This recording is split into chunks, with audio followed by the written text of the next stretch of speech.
Hello, everybody. Sorry I'm late. Oh my gosh, I ran over here. 1 second, let me wipe my nose. Hold on 1 second. Okay, cool. Thanks for being here. Oh my gosh, you guys. Like I said, I apologize. Not me being late to my own live. Let me go in the chat, you guys. Oh my gosh, I'm so sorry. I had it set for 1, and then I was like, oh, I'm definitely going to make it on time. Didn't make it on time, made it for 1:15, and then definitely didn't make it on time. That's all me, though, honey. That's all me. We got Miss Nicole. Hello, sweetheart. How are you? How are you feeling? We have all been praying for you, sweetheart. Miss Delilah will be here in a moment. Let me put this in my pocket. Okay. Oh, okay, there we go. Why, hello. I was just going through the chat, honey, through the chat. We got Miss Grace. Hello, Lieutenant Grace. How are you, sweetheart? Hey, Grace. We got Miss Hello. Nikki. Yes. Oh, my bad. My pants were coming down. Okay. Hello, Miss Nikki. How are you, sweetheart? We got Miss Cookie. She said, hello, hello, Delilah, honey. She's saying hello to Harjureen, Grace, Nikki. Hi, Cookie. Hello, Grant. How are you doing, G-Money? Sorry I missed your live this morning. I was just like waking up when you just ended it, honey. My bad. That's all me. They're saying hi. Hello, Grant. Hello, Grant. We got hello, Miss Nicole. Saying hello, everybody, for Miss Nicole, honey. Yes. Hello, hello. Hello, hey, Grace.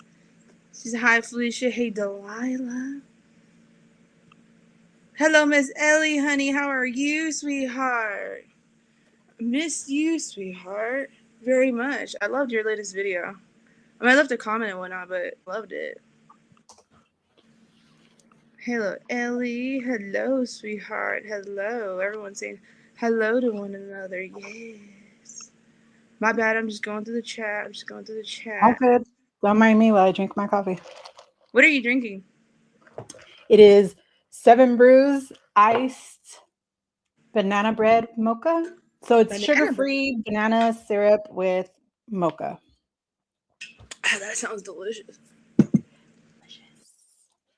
Ellie says, love seeing this group. Oh, thank you, honey. Appreciate that. What's up, Elle? My friend. Yes, I watched your last video. It's really sweet. Paula, hello, Paula. How are you, sweetheart? Yes, very excited to see you tomorrow, sweetheart. Very much. Very excited. Tomorrow? What's happening tomorrow? She's going on live with Kim with Sugar Talks. I know, right? It's the first time we're ever going to see Paula in person, honey. Hey, Paula. Okay, well, I need to go find that. Yes, I'm very excited for that. She said, great to see you, Paula. Oh, my bad. What happened? I read Day's comment. Oh, well, girl, I Day haven't never got there. disappoints. Never disappoints.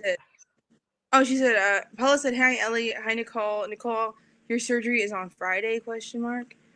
Ellie says, can someone give the live heads ups once it happens? It doesn't start up for me correctly. Okay. I'll let her know. We got Cookie. She's yes, Paula, on Friday. And we are praying for you, sweetheart. I know I said that before, but me personally, I know a lot of us in the community, we really are praying for you, sweetheart. Prayers for Nicole, absolutely. See, look at that. Prayers for Nicole. Hi, Grant.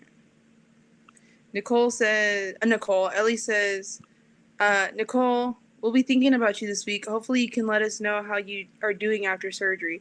Yes, when you're able to and when you feel healed, let us know.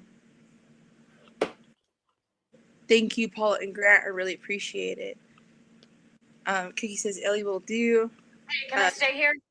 Oh, I got my nose, my bad. Thanks, Ellie will try. If not, Delilah will know. Okay, cool.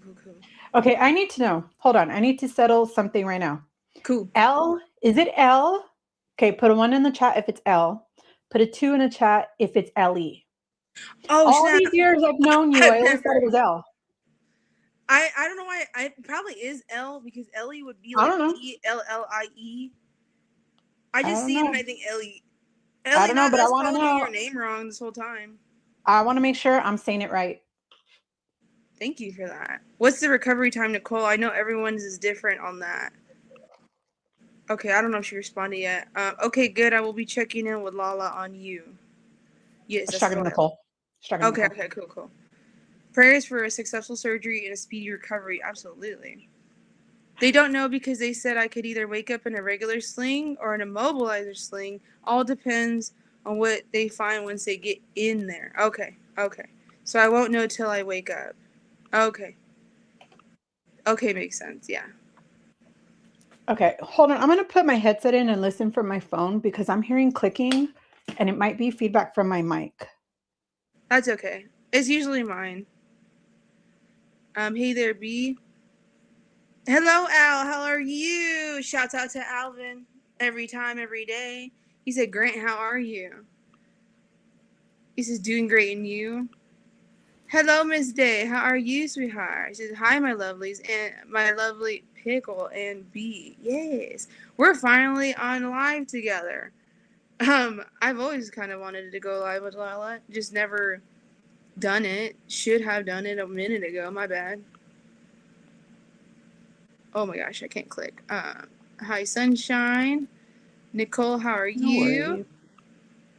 Hey. Ellie there. Oh, okay, my bad. Yeah, this is when I got on. I am late. I'm sorry. Day says showing sexy shoulders and Latina red. Yes. Is that the comment you read? Yeah, she is looking good, honey. She's looking good. Hi, Delilah. Miss Nikki says, look at you looking all sassy, Delilah. I know that's right. Hey, Miss Nikki. How you doing, girl? I haven't seen you in a minute. But thank you. We got a new dress for the cruise. My mom bought it for me. Thank you, Mommy. Is it hearts or watermelons? Hearts. Aw. It's cute. Not me thinking it's food, my bad. Alvin said, and of course the icon. Oh, thank you. How are you? I'm great. How are you? Love that top, Lala. Yes. It's a dress. Oh, it is. Not you flashing underneath there, though. She said it's a dress.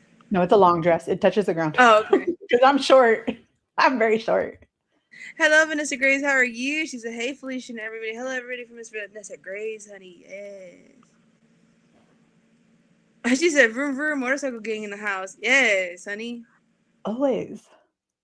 She's Nicole says, how Al, I'm okay as I can be. How are you? Delilah saying, hey, everybody. Oh, my bad. I'm just trying to get to the comments because I know I was here late.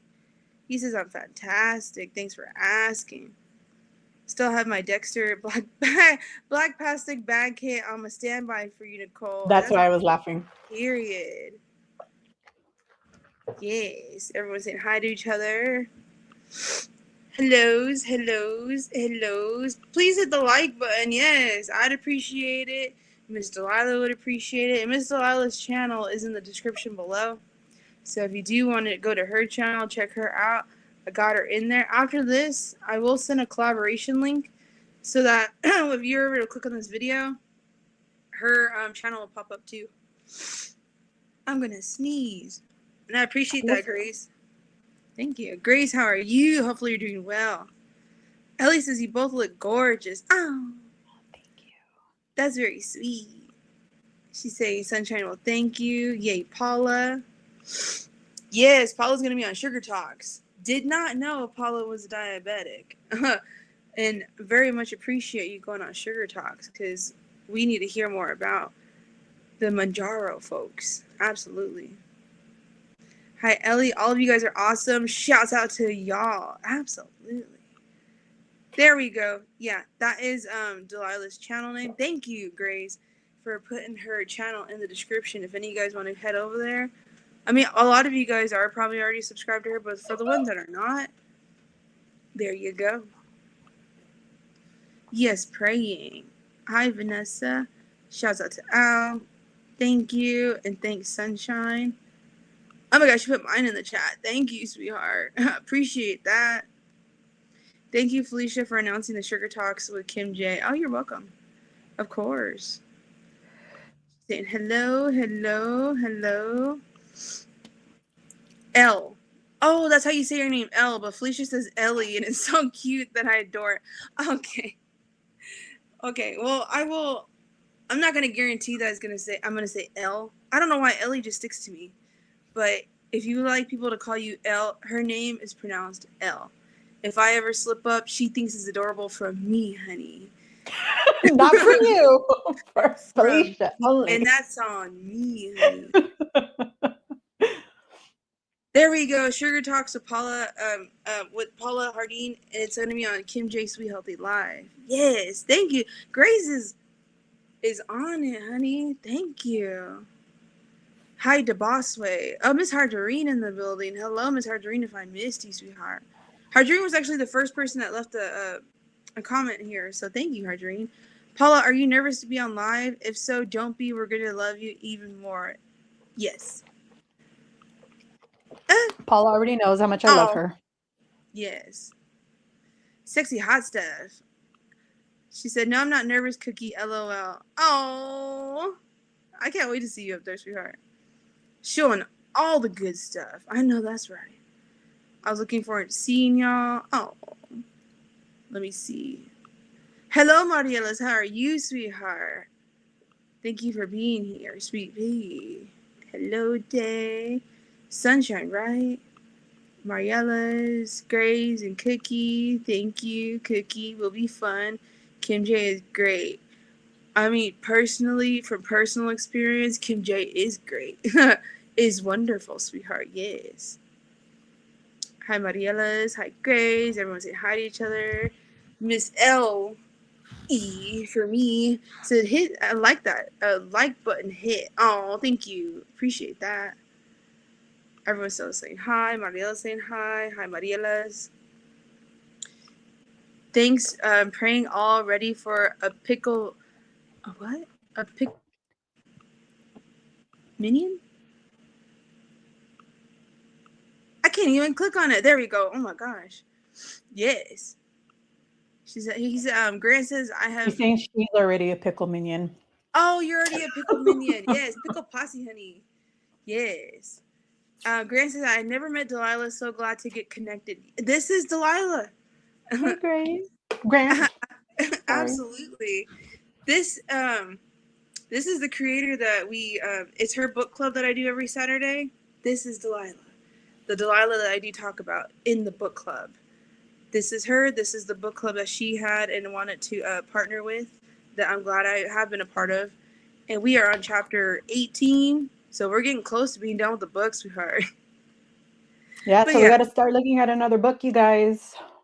Yeah. We take suggestions because, we take suggestions.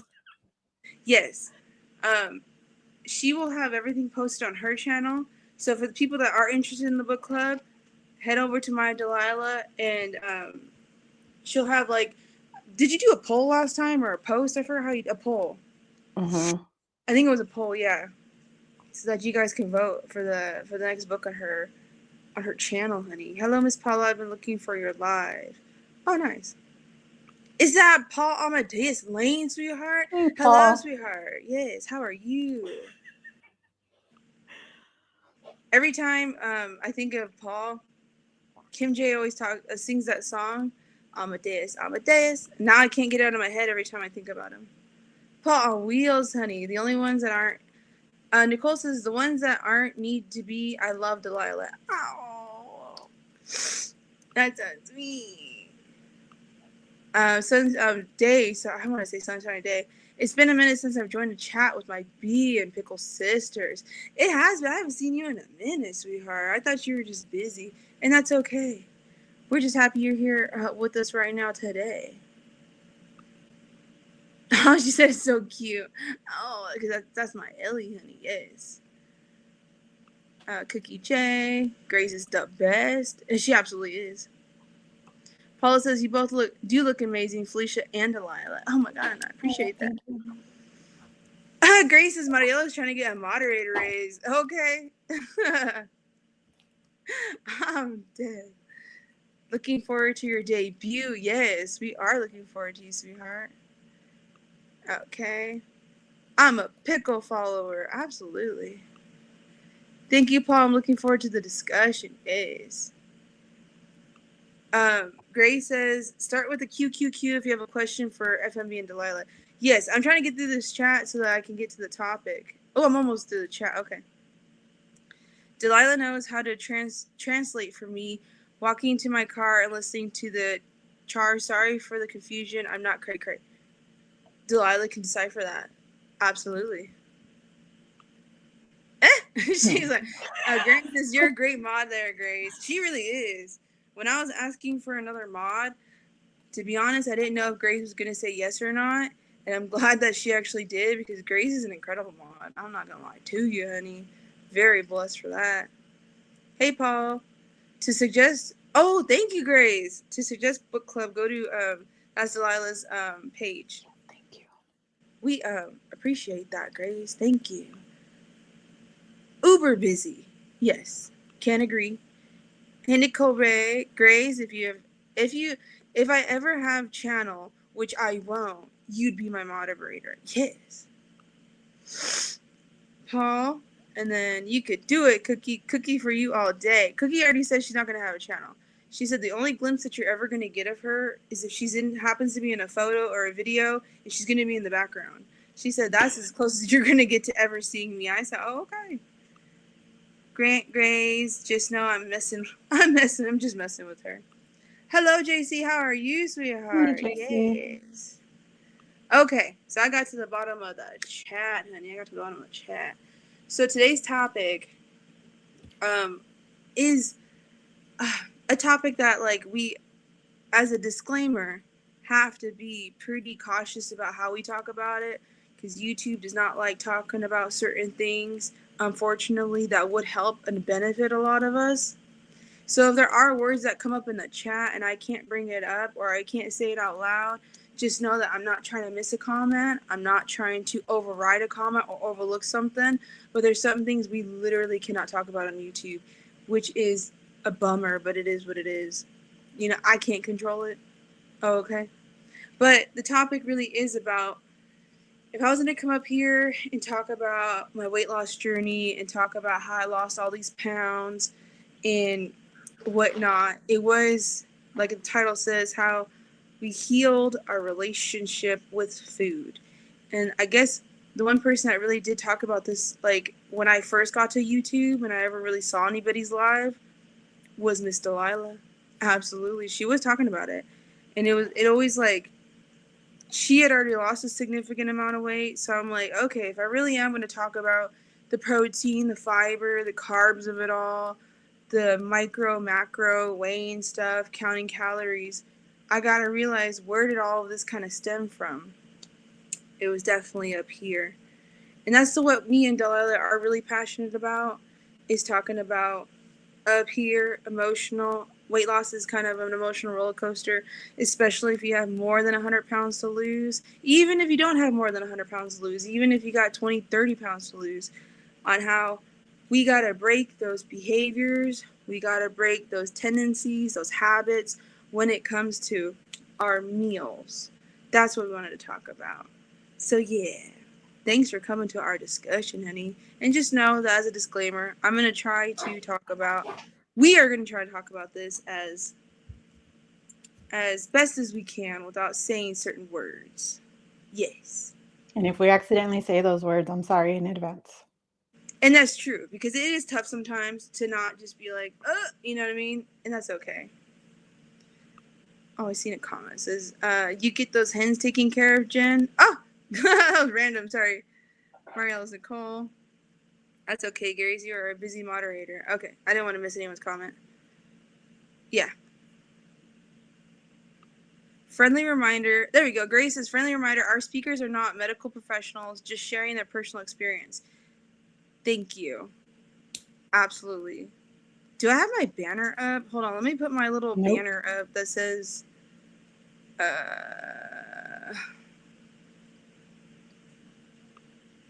Ooh, I forgot I'm on a brand new one. Okay. Let me type in the banner, not a medical professional, just our experiences. I probably typed experiences wrong. It's just our experience, strength, and hope. Thank you. Period. Not the experience and hope.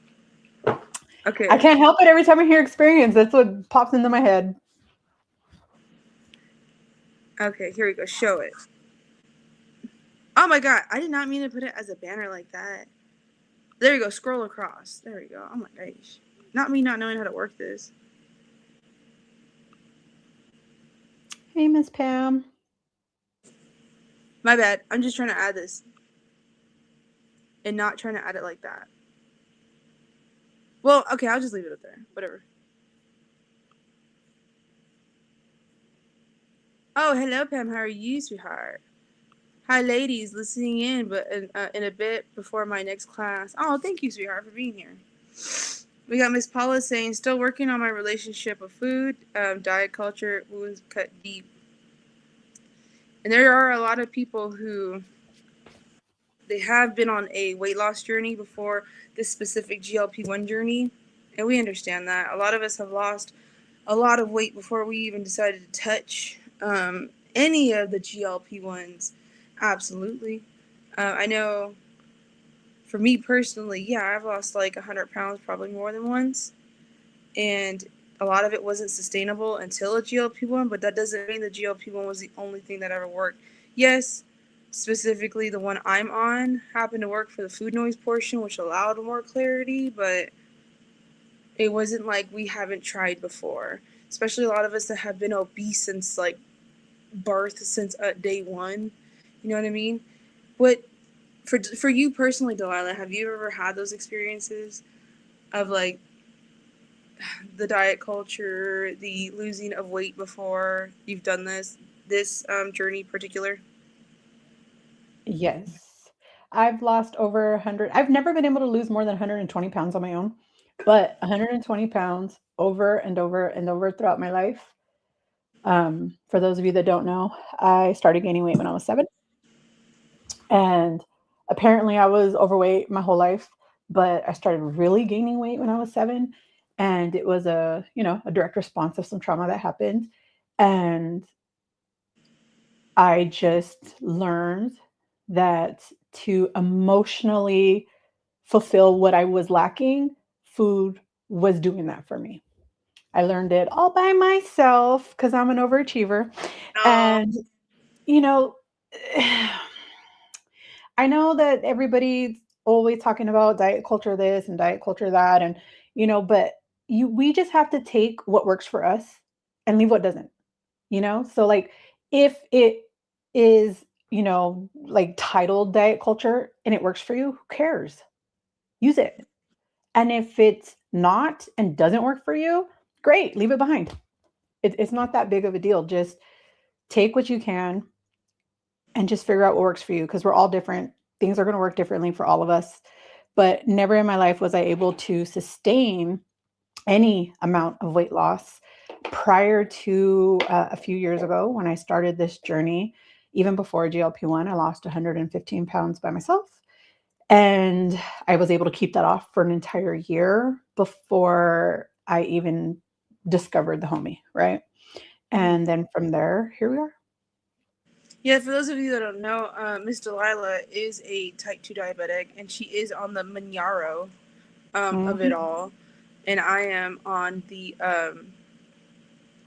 other spectrum, not on the Zepbound, but the other way you can get Zepbound. I'm very much on that. So I know you've lost because you've lost the one. How much did you lose like before you went on the Manjaro? 120. 120. And then so she did that by herself, and then on the Manjaro it was An additional 100 and like 20, like 50 pounds now, so in almost total that's 270. 70. So she has lost a big person, which is incredible. I would say I already lost a fat person, you guys. I'm still a fat person, Literally but I've lost already a fat lost a whole person. fat person. Yes, which is insane. But like, well, the capabilities of this medication, I know a lot of people out there, they don't understand the full capability of it. A lot of people still have the stigma. A lot of people still have things that they're like, maybe I will, maybe I'm afraid, and whatever your opinions and views on it, understandable. But there are quite a bit of people out there that are pretty shocked that you could lose, which you could lose at like a bariatric surgery level when it comes to these GLP-1s. And we're seeing it more and more now that you start seeing other people like, oh my God, they're 100 pounds down and they're 100 pounds down and everyone's starting to get to 100 pounds. Like it's not even anything new anymore. But like there are those people that are struggling because they're finding out that there's things within them that maybe they didn't know was happening when they're obese. There's things that are like, oh, I have an immune problem, I have a hormone problem, I have a metabolic problem, maybe I might have an inflammatory issue, which is beautiful that these meds really are out here showing that it's possible, you know, to find certain things and see certain things within ourselves, like even physically. But when it comes to getting up, and maybe it is for people who, I mean, it could be people for in the low 200s and the mid 200s, but I know that, how do I say this? For the people that have reached the higher twos, the threes, the fours, the fives, and beyond, there's something that wasn't okay with our relationship with food. Because food isn't really a relationship either. It's not my husband, it's not my boyfriend, it's not my girlfriend. You know what I mean? It's not a person. But a lot of us treated it like that too. We sure did. Yeah, like that We was do my. sometimes. It's not just because I am actively working on it and I have been working on it for literally years in therapy does not mean by any stretch of the imagination that I am, for lack of better words, healed, right? I still struggle every Period. day. Every day. There are things that I have to do and implement in my life that some of you will not be okay with, but that's okay because I'm okay with it. And sometimes I'm not okay with it, but for the most part, I am. And I'm doing what I have to do because the reality is, let me ask you a real life question. How many 50-year-olds have you ever met that have been morbidly obese since childhood? Not ones that just magically one day within 10 years, 5 years, suddenly became morbidly obese. How many do you know that are 300 plus pounds that were that way since they were children, young adults, teenagers? How many? I'll wait because I promise you it's zero. And It's that's the zero. truth. That's the truth. And I wasn't going to be the exception. Right. There you go. And it's the exception that a lot of people do feel like they have. And trust me, when it comes to talking about losing weight, people like me and Delilah, we do know how hard it is. We do know how hard it is. Just like how some people get a diagnosis and they just kind of like try to shove it to the side. Like, I don't want to deal with it. I don't want to, I know I have it. I don't want to talk about it. Mhm. We did that forever with obesity. We did that for, I don't know how long, of like, let's just not look in the mirror. And, oh, let's just try to fit into tighter clothes. Like, this still fits, don't worry. Or I can get a larger size, it's cool. We ignored it for so long. But when you look at the statistics and you look at people who, like she said, over 50, 60, you don't see those type of numbers. You don't see those type of people here with us. You see those Because people, your body can't survive it. it can. It's it's not about, I'm being fat phobic. I'm not. I how could I be? I'm still fat. The reality is that I live in reality. And not a lot of us understand because we have never been there or we never thought about it. And I'll be honest with you, I was one of the first people who never considered it. I never thought about it. And then one day I was sitting there, I'm 35 years old. My whole entire world is imploding around me. And I start to think, wait a minute, something's wrong. And if I want to live to be 40, something has to change. So little by little, things started changing. And I'm now 44.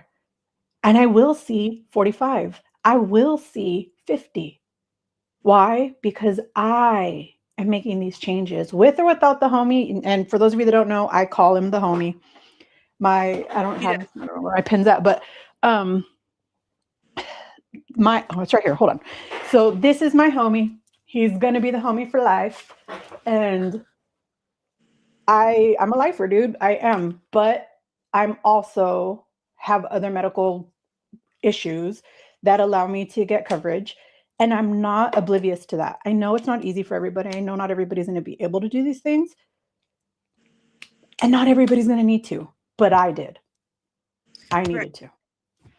And that's kind of like, or me and her really do relate. I don't have the comorbidities that she has, but if I kept going down the route I was going, it was gonna get there really fast and very fast, because I'm gonna be 34 this year. And like she said, she had that realization at 35. If it was not for, the Zepbound, tirzepatide, if it wasn't for that, I would, right now, I could guarantee you, if it wasn't for this whole, I've been on this medicine for like 16 months, I'd be at 400. For sure, I'd be at 400 pounds by now.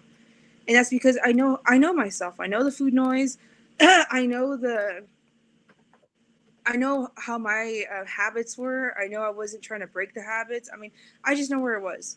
And I was probably already going to have high blood pressure. My sleep, I wasn't already breathing in my sleep. I already knew the sleep apnea was there. I don't have the diagnosis, unfortunately, because I did lose a lot of weight before I had a sleep study. But what I really wanted to hone in on is that when you get asked, like, hey, how did you lose all that weight? And people expect it to be a simple answer of like, well, I just eat this much protein and I'm low on my carbs, and I don't really tackle sugar like that. That's great. And of course, talk to your medical professional, talk to your dietitian, talk to your, your healthcare team of like what's going to work best for you. Of course, like I said, we're not doctors, but it's up here, because we are choosing what we're eating every day. We are choosing what we're ingesting. We are choosing this every single day. And for a lot of us that have a skewed, unhealthy habits that come with food, that's what's tough to try to tell somebody that, like, I had to stop caring about it. I had to stop caring about food. I know that I'm caring about it as in like my nutrients I'm getting from it. I had to look at food as fuel. It's just fuel. It's just meant so that I can get it in me and go about the day. Now, can we crave things? Can we still be excited about things? Sure. But a lot of the celebrations that we have don't have to revolve around food. A lot of these things that we have does not have, my soul world does not have to be about food anymore. Now, does GLP-1s help with that? Of course. There's some people that are on this journey and they've done it naturally, and kudos to you. That's wonderful. But I know that if you suffer from things like food noise, it's still at the center of it. And it's harder for those people to have to break those bonds with it because they are doing it the natural way, which is understandable. But I want people to finally recognize that, like, there is an emotional side to this. There is a mental game to this. And that people who have lost above that weight, they have addressed those issues, whether it is you need professional help with those issues, whether it is that you need to really seek something out for those issues.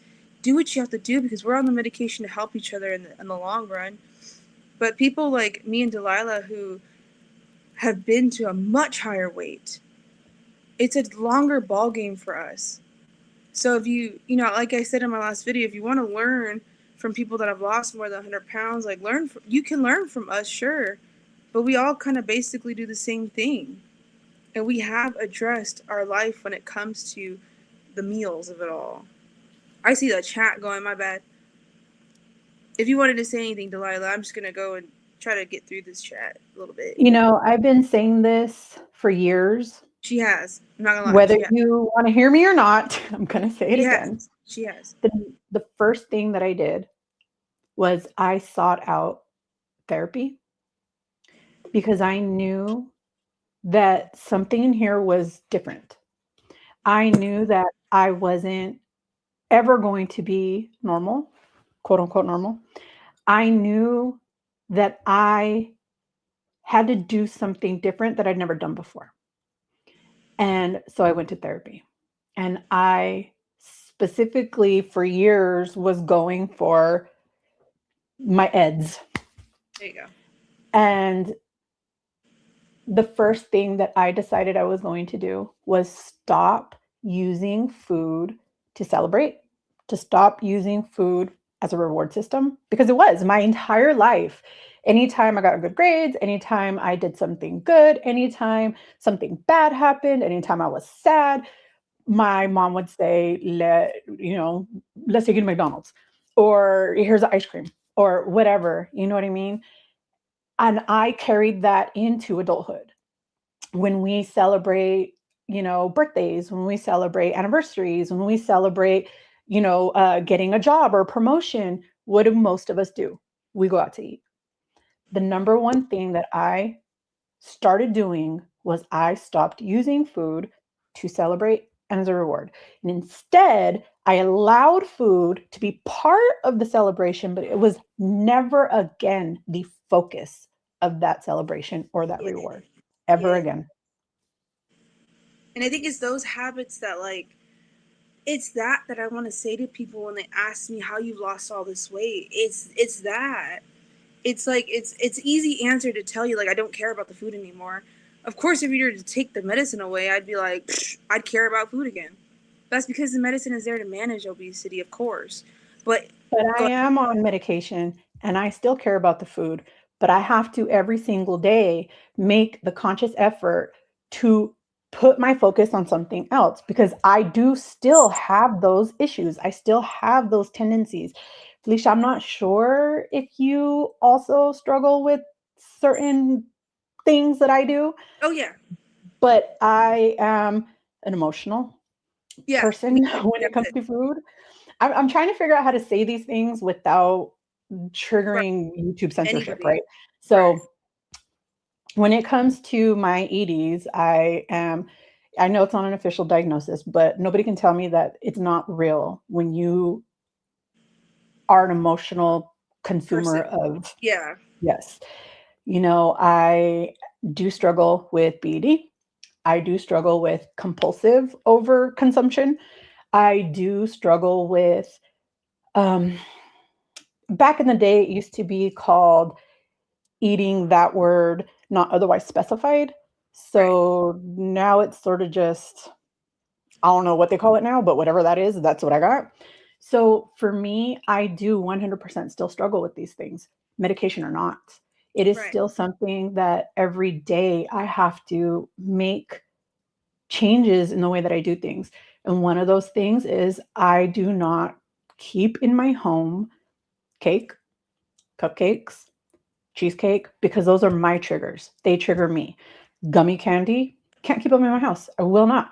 If we choose to eat them, if David and I decide we want to go and celebrate something, and if we have dinner or whatever, and if we choose to do it, the only thing that I allow in this house is either the leftovers of whatever it was that we purchased. We either buy one piece and share it, or we'll buy one piece each of like something different or whatever. But I do not allow multiple of these products in my right. home anymore. I can't. Because if I do, I will, even on medication, eat them all by myself. And I And will. that's And I've yeah, done that's the it. truth of it for sure. And then like when I say that like I don't care about food, that's a very small amount of people that do that. Like there are things that I still crave. There are still things that like I will go and purchase and I know that like I'm not supposed to have it, but there's also a borderline of like when you are healing yourself in the midst of healing it, you could understand that you can have things in moderation. Absolutely. You can have things, and I moderate it because I do weigh and track my food. Not everybody is willing to do that, and I understand that because I have told people that's what I do, and they're like, I can't do that. I'm too busy. It's too much. I can't remember to do it. I'll never fault you for it. It's what's worked for me personally. So if I have some hot chips, yeah, I weigh it out to 28 grams. I get it out of my system, and then there you go. I log it. It may not be the best option to have, but I'm not going to fixate on it no more because that's all I've ever done was fixate on things. Because I am an emotional consumer. And so every emotion, and a lot of people think that I'm really stressed. So that's when I'm going to run to my meals. I'm very sad. That's when I'm going to run to meals. When you're an emotional consumer, you could be bored. You could be happy, way too happy. You could be anxious, anything you have. I remember one time I got like one of those scratchers, and I had one on a scratcher, and the first thing that came up to me was like, oh my God, I won this. Let's go to the drive-thru. Every single thing I did, it always had a tie with food. That's the habit that I had to break. That's like the title of this thumbnail, is breaking that cycle. And people like me and Delilah, we have been to therapy. Specifically, I've been to CBT therapy, which is cognitive behavior therapy. They really do help you behavior-wise learn how to, here's a behavior that you're having. We need to redirect this behavior into something better. And that could be not only just for like eating stuff, but that could be for any behavior that you have. I didn't start off on CBT with eating stuff. It was mostly through anxiety and the things that I developed that offspring from anxiety, like OCD. That's the reason why I started. Yeah, because a lot of anxiety that we do have will offspring to other things. So do people like me and Delilah understand behavior? Yes. So we have all these tools, and some of us have all these tools, and we still chose to eat the way we were eating. We knew what was good for us, and we knew what it was. And yes, did some of the medicine for some of us help be like, oh, now I have that clarity that like, that's what the therapist was talking about. That's what I was supposed to do. Because it gave it to us. But a lot of us have even hit the highest milligram of any of the medication we've been on. And we still struggle every single day. And it pains me to see a lot of you guys that struggle, that are trying to get down to wherever your goals are, wherever your macros are. And you see people like us, and I don't want anybody to have ever compared ourselves, because a lot of us who have been in the 3s, the 4s, the 5s have stalled out at a really high rate. That's why I never shared my journey, because it was kind of like I was going to be wholeheartedly embarrassed to be like, man, I stalled out. I'm at 270. Most people stall in the 1s. I've seen people stall in the 3s. It's a lot to try to put on camera. And yes, we could talk about our success now, but me and people like Delilah, we're still considered morbidly obese. Over 100 pounds down. I'm down 140. She's down 270. And we're still obese. I'm still almost 100 pounds away from goal. You know, it's a long ride. It's not going to happen it didn't happen for me overnight, and it's not going to, but for some of us, we see, my biggest mistake was once I started the medication, I let people tell me that now you can eat anything you want. You'll just eat less of it because of the medication, right? I fell into that lie. And because I did that, I threw myself off track for a good year easy, because I let people dictate the way that I was running my journey. And that's the truth of it. My bad. That's me clapping, okay? That's the real truth about it. Like, we're going to get inspiration from a lot of people. You're going to see a video of somebody being like, I am 100 pounds down. You're going to be like, oh my gosh, that's my goal too. Let me see what they did. And then get wholeheartedly influenced by something that only worked for them. Yes, you could take what you need, spit out the rest, but some people are vulnerable in those stages of the 3s and above that we're thinking, let's do it exactly like that person, not knowing that it is just not it. I've gotten very influenced by many people, and I went down to 1,500 calories thinking I'm doing the thing and I'm exercising. I wind up losing half of my hair doing that. And I'm still on the journey of regrowing my hair, because I'm thinking 1,500 calories, that's it. My body said, girl, you don't have enough nutrients in your body to grow hair. That's what I really want to focus on, is like, sometimes we need to step back and look at our own journeys, look at our own self. And of course, the biggest way of doing that is like fixing our relationship when it comes to our meals. I'm so passionate about that. I know Delilah's the first person that, when I did come in the GLP-1 space, she had said, what are we celebrating? how are we celebrating without food? I had never thought about that. And I am into therapy for years. Never thought about that. I was like, oh, because a lot of us that have lost all this weight, we start transferring our fixations on other things. I started fixating on skincare like crazy, on makeup like crazy. I've started fixating on things that I'm like, I never cared about this stuff. Maybe I did start to care about it because I finally thought about things other than food, but I had a fixation issue. And I know food's the one thing that is tough to fixate on because you have to do it every single day. You have to consume it every single day, no matter what. You can go a day without multiple things, but food happens to be the one. You have to do it every single day. You got to survive. And food is everywhere. Anywhere and everywhere Everywhere. you go to school, there's food. You go to a friend's house, there's food. You go to your grandma's house, there's food. You go to your aunt's house, there's food. You go to the ex-boyfriend's house, there's Ah, food.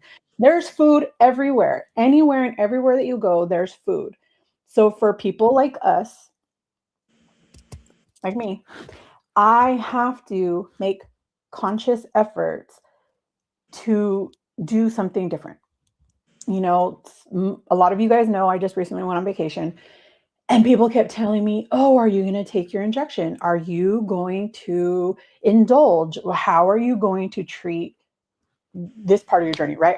Are you putting your journey also on vacation? No. To me, I no matter what I do, no matter where I go, I am always going to have those struggles. So those struggles, my solutions for those have to follow me no matter where I go. On vacation, I took my medication with me. I took it while I was out there on time, as I should have. And I celebrated with my family. I didn't lose out on anything. I still ate with them. But instead of eating hamburgers and french fries, instead I was eating, say, broccoli and chicken or whatever, or sometimes a hamburger. Sometimes I would take a couple of fries off of somebody's plate, whatever. I didn't need to eat the whole thing by myself. I could still indulge in those things without overdoing it. If I wanted to have dessert, I would order a dessert or I would take a couple bites off of somebody else's plate. Nobody minded. And I really thought people were going to mind. I really thought people were going to look at me and be like, get your own damn food. And I could have, but I don't like waste. I yeah. grew up I have depression era grandparents, and I grew up, you do not waste food, you eat everything on your plate, those kinds of things, right?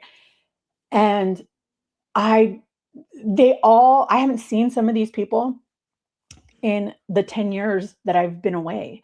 And they were like, wow, Delilah, you've lost so much weight. And let me tell you, that used to trigger me.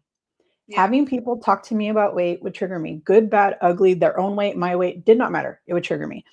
But instead, I've also been working on that through therapy. And I said, thank you. This is how I'm doing it. If you guys don't want to participate in that, that's fine. I'll eat alone. Right. I don't need to participate in that eating with you guys if it's going to bother you.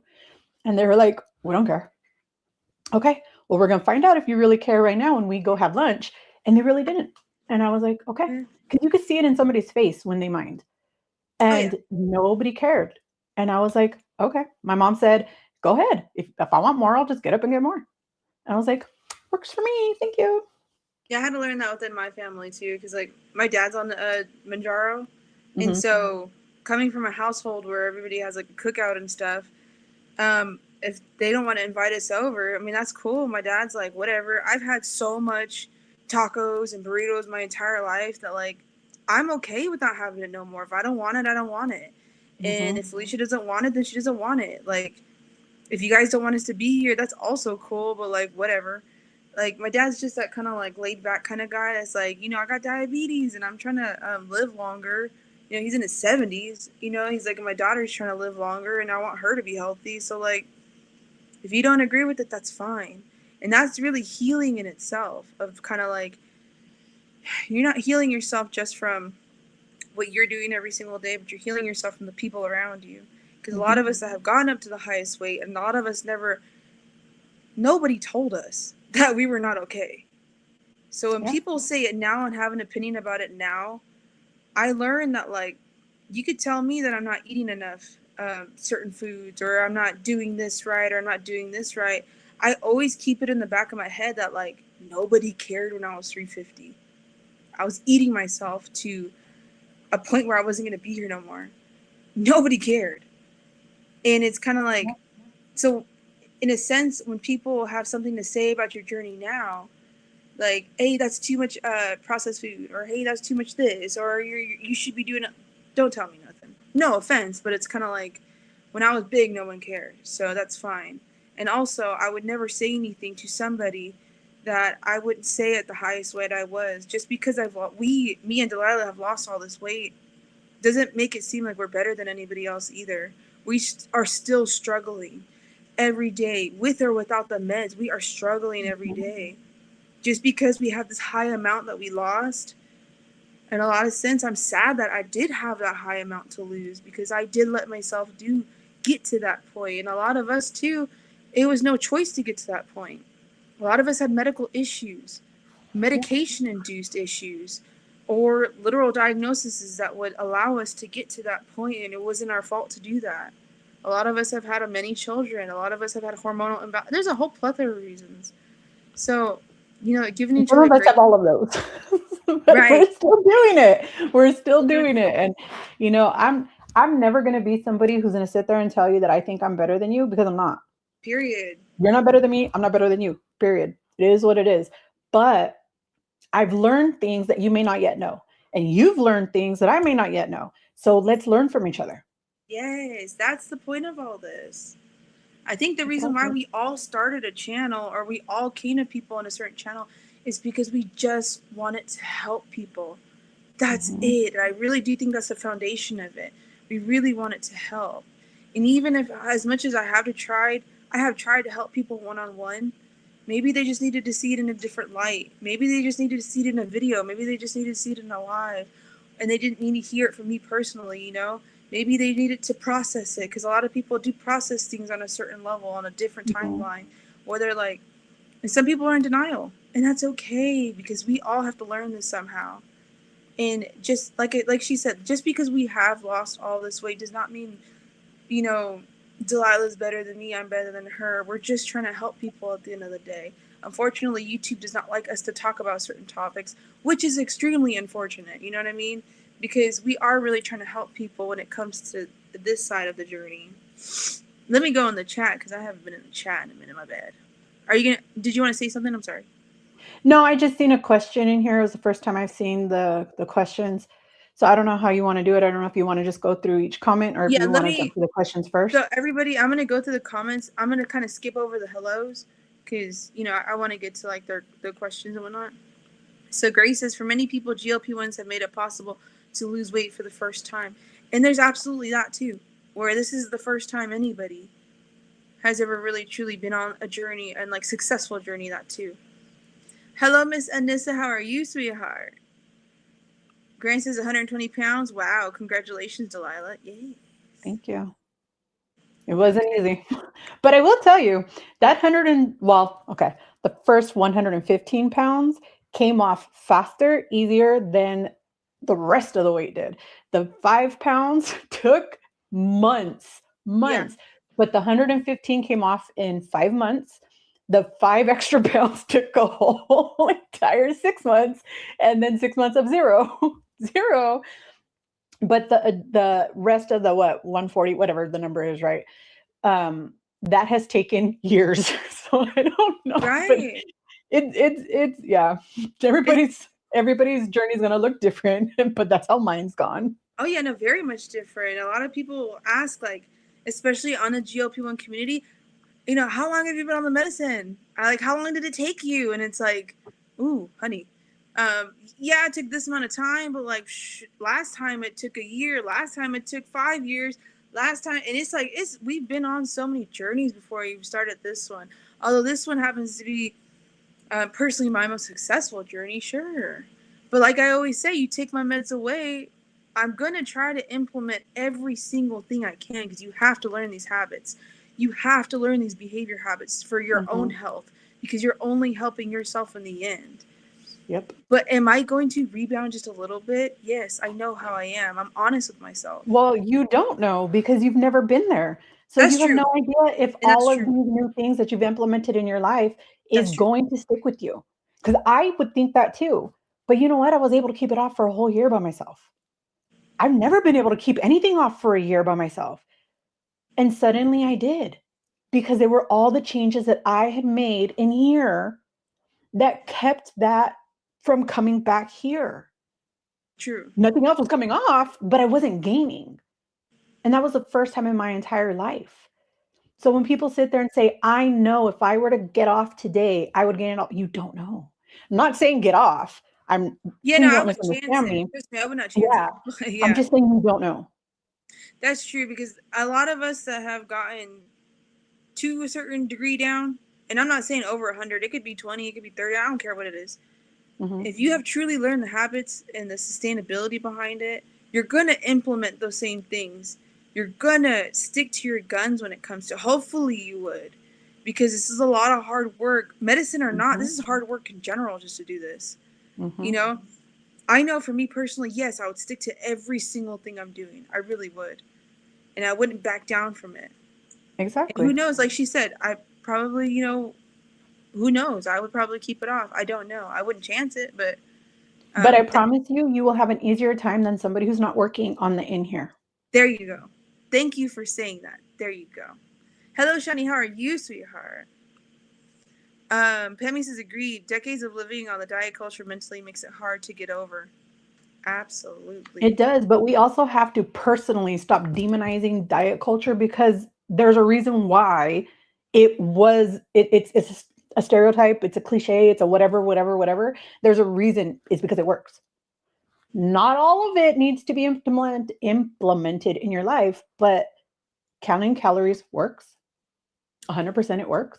Does it work for everybody? Always? Maybe not. Right. But in the end, it is going to be part of how you're going to lose weight. Right. It's true. She's not lying about it. If you're to look at the standardized whatever a doctor does tell you, like this is calories in, calories out. Get your movement in. Like I said, there's no secret really behind this, but the secret is whatever works for you. That's Mhm. your own secret. That's your own story to tell. And that's why I'm saying all this because I do get asked about my weight loss journey, and it's really tough to put it in a sentence. It is. And sometimes when I get asked, people kind of look at me like, tell me something different though, because that's not going to work for me. And it's like, I don't know what to tell you, sweetheart. Like, that's what's worked for me. And I'm like, maybe it might not work for you. And that's okay because you have something going on up here too. I don't, Mhm. it could be similar, but it's never going to be the same. I don't know how you grew up with this. I don't know how long you've been obese. I don't know what your comorbidity. I'm not living in your body. I can only speak for what's inside of me. That's why I'm very careful. That's why I never really truly have shared my journey because I never wanted to be like, my way is the way. Absolutely not. I can give you motivation, but I can never give you the discipline behind it. The discipline is what we've learned. Join. Oh my God, I did not mean to say joy. Grace says, "Thank you for joining us. Please hit the like." Yes, honey. Okay, I'm gonna go down. Grant says, "I didn't used to have a true relationship with food. It was one-sided on my end. I used it to try and get through rough times, and that's not a true way to deal with life." That's a really good way to put it. It's like a one-sided relationship, right? Like, hey, I love you, you can't stand me, and a lot of people do happen to have that. But as long as you do work on that, and if you see it now, wonderful. That's the goal of all of this is just to recognize what's going on, what's happening. Like, let's recognize these things so that we can heal through them. Exactly. Yes. Most of you guys know me, but for those of you who don't, let me just give you a reminder. This is not That's even where I started. Okay. I didn't even start here. This was maybe 50 pounds, maybe 60 pounds of losing already. This right a here. lot. Yeah. No, that's absolutely, yeah. Just so you know, just I mean, because it's easy to get caught up in the numbers, It is. but then to see the difference, even I don't recognize it. Like even when I look in the mirror, I'm like, I still see this. Yes. Hmm. I still see this. Oh, Delilah, you have changed, honey. I'm sorry. I've never seen that picture before. Yes, you have. I've seen no, I've I've seen shown it like in many here videos. because you use You it just as don't like remember. It's I see okay. it as a thumbnail because you use like from here up as a Oh thumbnail. yeah. Yeah. Well, you know, when you are that size, most of us don't like taking pictures. Period. There are very, very, very, very few pictures that I have at my biggest. That Mm. again, that's not even my biggest. That's not even a real picture. I took it, it's a screenshot from a video that I made, and I took the screenshot. So it's not even like a real, I didn't intentionally take a picture. It just, that's just the way it worked. But I have very few of them. God bless you. Thank you. Oh, Jen. Hello, Jen. How are you? I didn't know if I missed you or not. Oh, I'm so sorry. A childhood friend who unfortunately passed away after complications of weight loss surgery. I'm so sorry to hear that, And Cookie. I'm very sorry to hear that. And it's like when you have been obese since day one, I really truly thought that was my only option. I really truly thought surgery was it. To even get down to where my lowest adult weight was, I thought that's what was going to have to happen. And I know a Uh-huh. lot of people, it has been successful. And prayers and blessings to you that is successful. But for people like me and Delilah has said, and she's mentioned in a different video that like she has had family members that have personally had surgeries and have personally outgrown those surgeries. I know personally I was going to be one of those people. It just is I what know it a is. couple who had more than one of them. They've had them revised because they didn't learn to do things different in here. And I refuse to put myself in that position to go under the knife and still end up back at 483 pounds. Because I would have. I wasn't ready in here. I just And wasn't. that's the wholehearted truth of it. Once I figured out what food noise was, I was like, oh, if I would have got the surgery, my weight loss doctor is actually a bariatric surgeon, Mm-hmm. and he even told me you qualified for this. I was like, I thought you only qualified in the 400s. He's like, you're 350. Like, let's be so for real. You qualified. And I was just like, oh, I didn't know. Let's be for real. Let's be for real Yeah, he's here. like, let's be for. I love my doctor, and he's like, let's be for real. But like, he goes, there's these shots, and he goes, I do this for a living.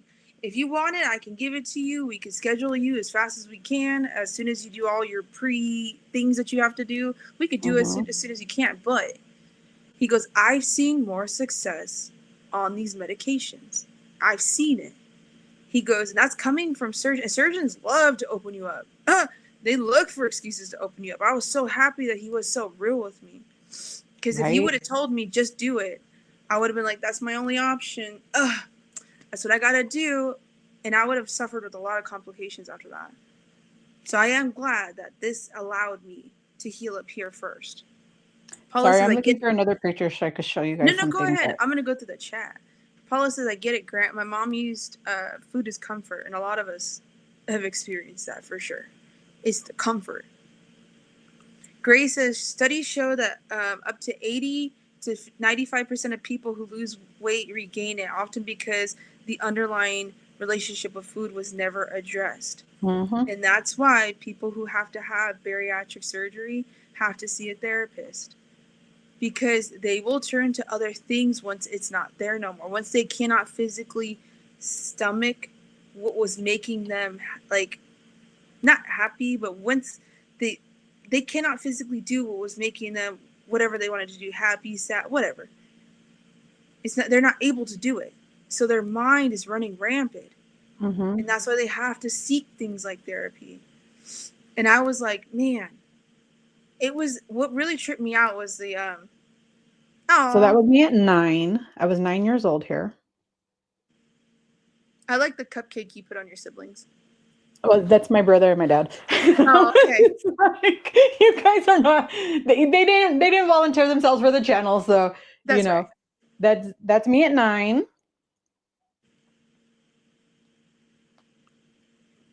Because I want you to understand that I grew up my entire life overweight. Yes. I don't have very many pictures of me at all when I was a child. So, I mean, you guys would have to take my word for it, but I was obese, honey. I Okay. don't have many either. I think I have like 2 or 3, and that's one of them. Yeah, I was gonna say I think I have 2 or 3, and they're my storage. And I'm like, I'm not trying to go through my storage. There's a lot in there, sweetheart. Okay. Paula said she wanted to fix what was wrong by feeding us. And that's what happens when you grow up in a household where a lot of people have a skewed mindset when it comes to feeding. And it's unfortunate. And a lot of us have lived that. And I'm sorry that you had to experience that, sweetheart. Because you're not only fixing your personal relationship with this, but you're fixing a lot of what you were raised to believe too. Yeah, the generational, like, just in my opinion, generational curses that live within our It is. families. Oh, Alonda says watching from the car. Hello, everybody. Hello, everybody, Alonda, and happy birthday, sweetheart. I already told you happy birthday in the chat, but happy birthday, madam. Happy birthday to you. Happy birthday I'm sorry I missed your live. I was at the gym with the trainer. I'm sorry. She says, hey, thank you so much, everybody. I'm about to hop on in the freeway. Be careful, please, with driving. I always say that, but be careful. And She's probably home now. Yeah, I was going to say, if you are home now, I hope you made it safe. Thank you for coming in when you were driving. We appreciate that. And happy birthday. I hope you have the most wonderful day today. Hello, G's One of One. How are you? Hello, Miss Linda McDuffie. How are you, sweetheart? And she said, good afternoon, Felicia and Delilah. Absolutely. I'm just going through. Everyone saying happy birthday. There's Hardreen. Hello, Hardreen. How are you, sweetheart? Can't wait to see you Monday. Oh, you're going to see Hardreen? I always tell her I get jealous that she sees Hardreen. Ugh. Too bad. Too bad. So sad. Come over to Texas. You can see her too. That's true. Grace is 24 watching. Thanks for hitting the like. And we appreciate that, sweetheart. We appreciate that. Oh, that's Grace saying if you have a question, put the QQQ. Oh, Linda McDuffie said, hi, Shawnee. Saw you're short of your son. He favors you so much. Yeah, he looks just like you, sweetheart. I will agree with that. Day says, and also not making other people comfortable that don't understand you've changed in your relationship or focused with food. And that's it right there, okay? That happens to be the people that are in your real life or even in your YouTube life or even in your whatever social media of trying to like be like, oh, you know, I am different and everything else is going to be different around me. I think my kids and my husband saw that the most. That they're like, man, you just don't eat like you used to. And it's like, no, because I don't have the need like I used to. I've healed a lot from what I used to. Absolutely. And it's like, as long as you can accept it, that's okay. Because I'm going to still continue to do me. Oh, hello, sweetheart. This is solely unfiltered. Hello, sweetheart. How are you? And thanks for joining, sweetheart. Yes. She said, hello, sweetheart. Yes. Hello, everybody from solely, I hope I'm saying it right, solely unfiltered. Yes. I still have many things in moderation. Oh, see, yes. A lot of us who have gone a lot farther that have been on this journey for a long time, we know not to be as crazy, strict. And like, if people see it early on in their journey of like, you can have things in moderation, but of course, if those things you cannot have around you, and that is your boundary, because some of us have to set boundaries when it comes to certain meals or snacks, that's okay too. There are definitely some things I cannot have in this house. Yeah. And that's on everything too. Like if you're one of those people who could do things in moderation, wonderful for you. I'm so happy for you. I wish I was one of those people. I'm not. We're not all going to be. There are certain things I just cannot touch. And it is okay to understand that you might also be one of those people who cannot touch certain things. And there's nothing wrong with that. There's zero wrong with that. Please understand that. And that's what Miss Linda McDuffie was saying. I agree with you, Delilah. We don't keep snacks in our home unless they are fruits. And that's wonderful. And sometimes you have to set that boundary. And most times we set boundaries with people. And if we have to do it with meals, that's okay. It's okay. Even when things aren't okay, it's okay. You Mhm. know, that it's just, we're human, we're complex, and we've gone and have a lot of different other experiences. We have experienced things maybe the same time and a different timeline, but it's, our experiences are ours and nobody can take that away from us. I hope that came Exactly. out. Oh, there's Grace. Grace is a CBT, is cognitive behavior therapy. Is a type of therapy that helps you identify and change negative thought patterns and behaviors to help improve how you feel and act. Mhm. Wonderful. Thank you for putting the actual description of it. Someone like me, I have to do CBT, and it's not just when it comes to eating and meals. It comes through a lot of Mhm. other things I'm diagnosed with and I have. Oh, Okay, so this is me at like 6 or 7, and they called me I was the fattest of everybody. And I don't think oh I was that big, no, not but really. that's about where it started. That was 7. 6 or 7. I couldn't have been 7 yet. I must have been maybe turning 7 because my dad went to prison when I was 7, so he was there that day. Okay. So it had to be So, about that age. yeah, somewhere around that timeline. Mhm. Oh, excuse me. Nicole says, I still eat Chester's Ghirardelli ice cream, but now I only buy pints. Baked goods are my downfall, so I don't allow them in my house. Absolutely. And that's absolutely. And I'm glad you found what actually did work for you. I heard And you it said, worked but really you well for both you, my are dear. almost there. Sorry, go ahead.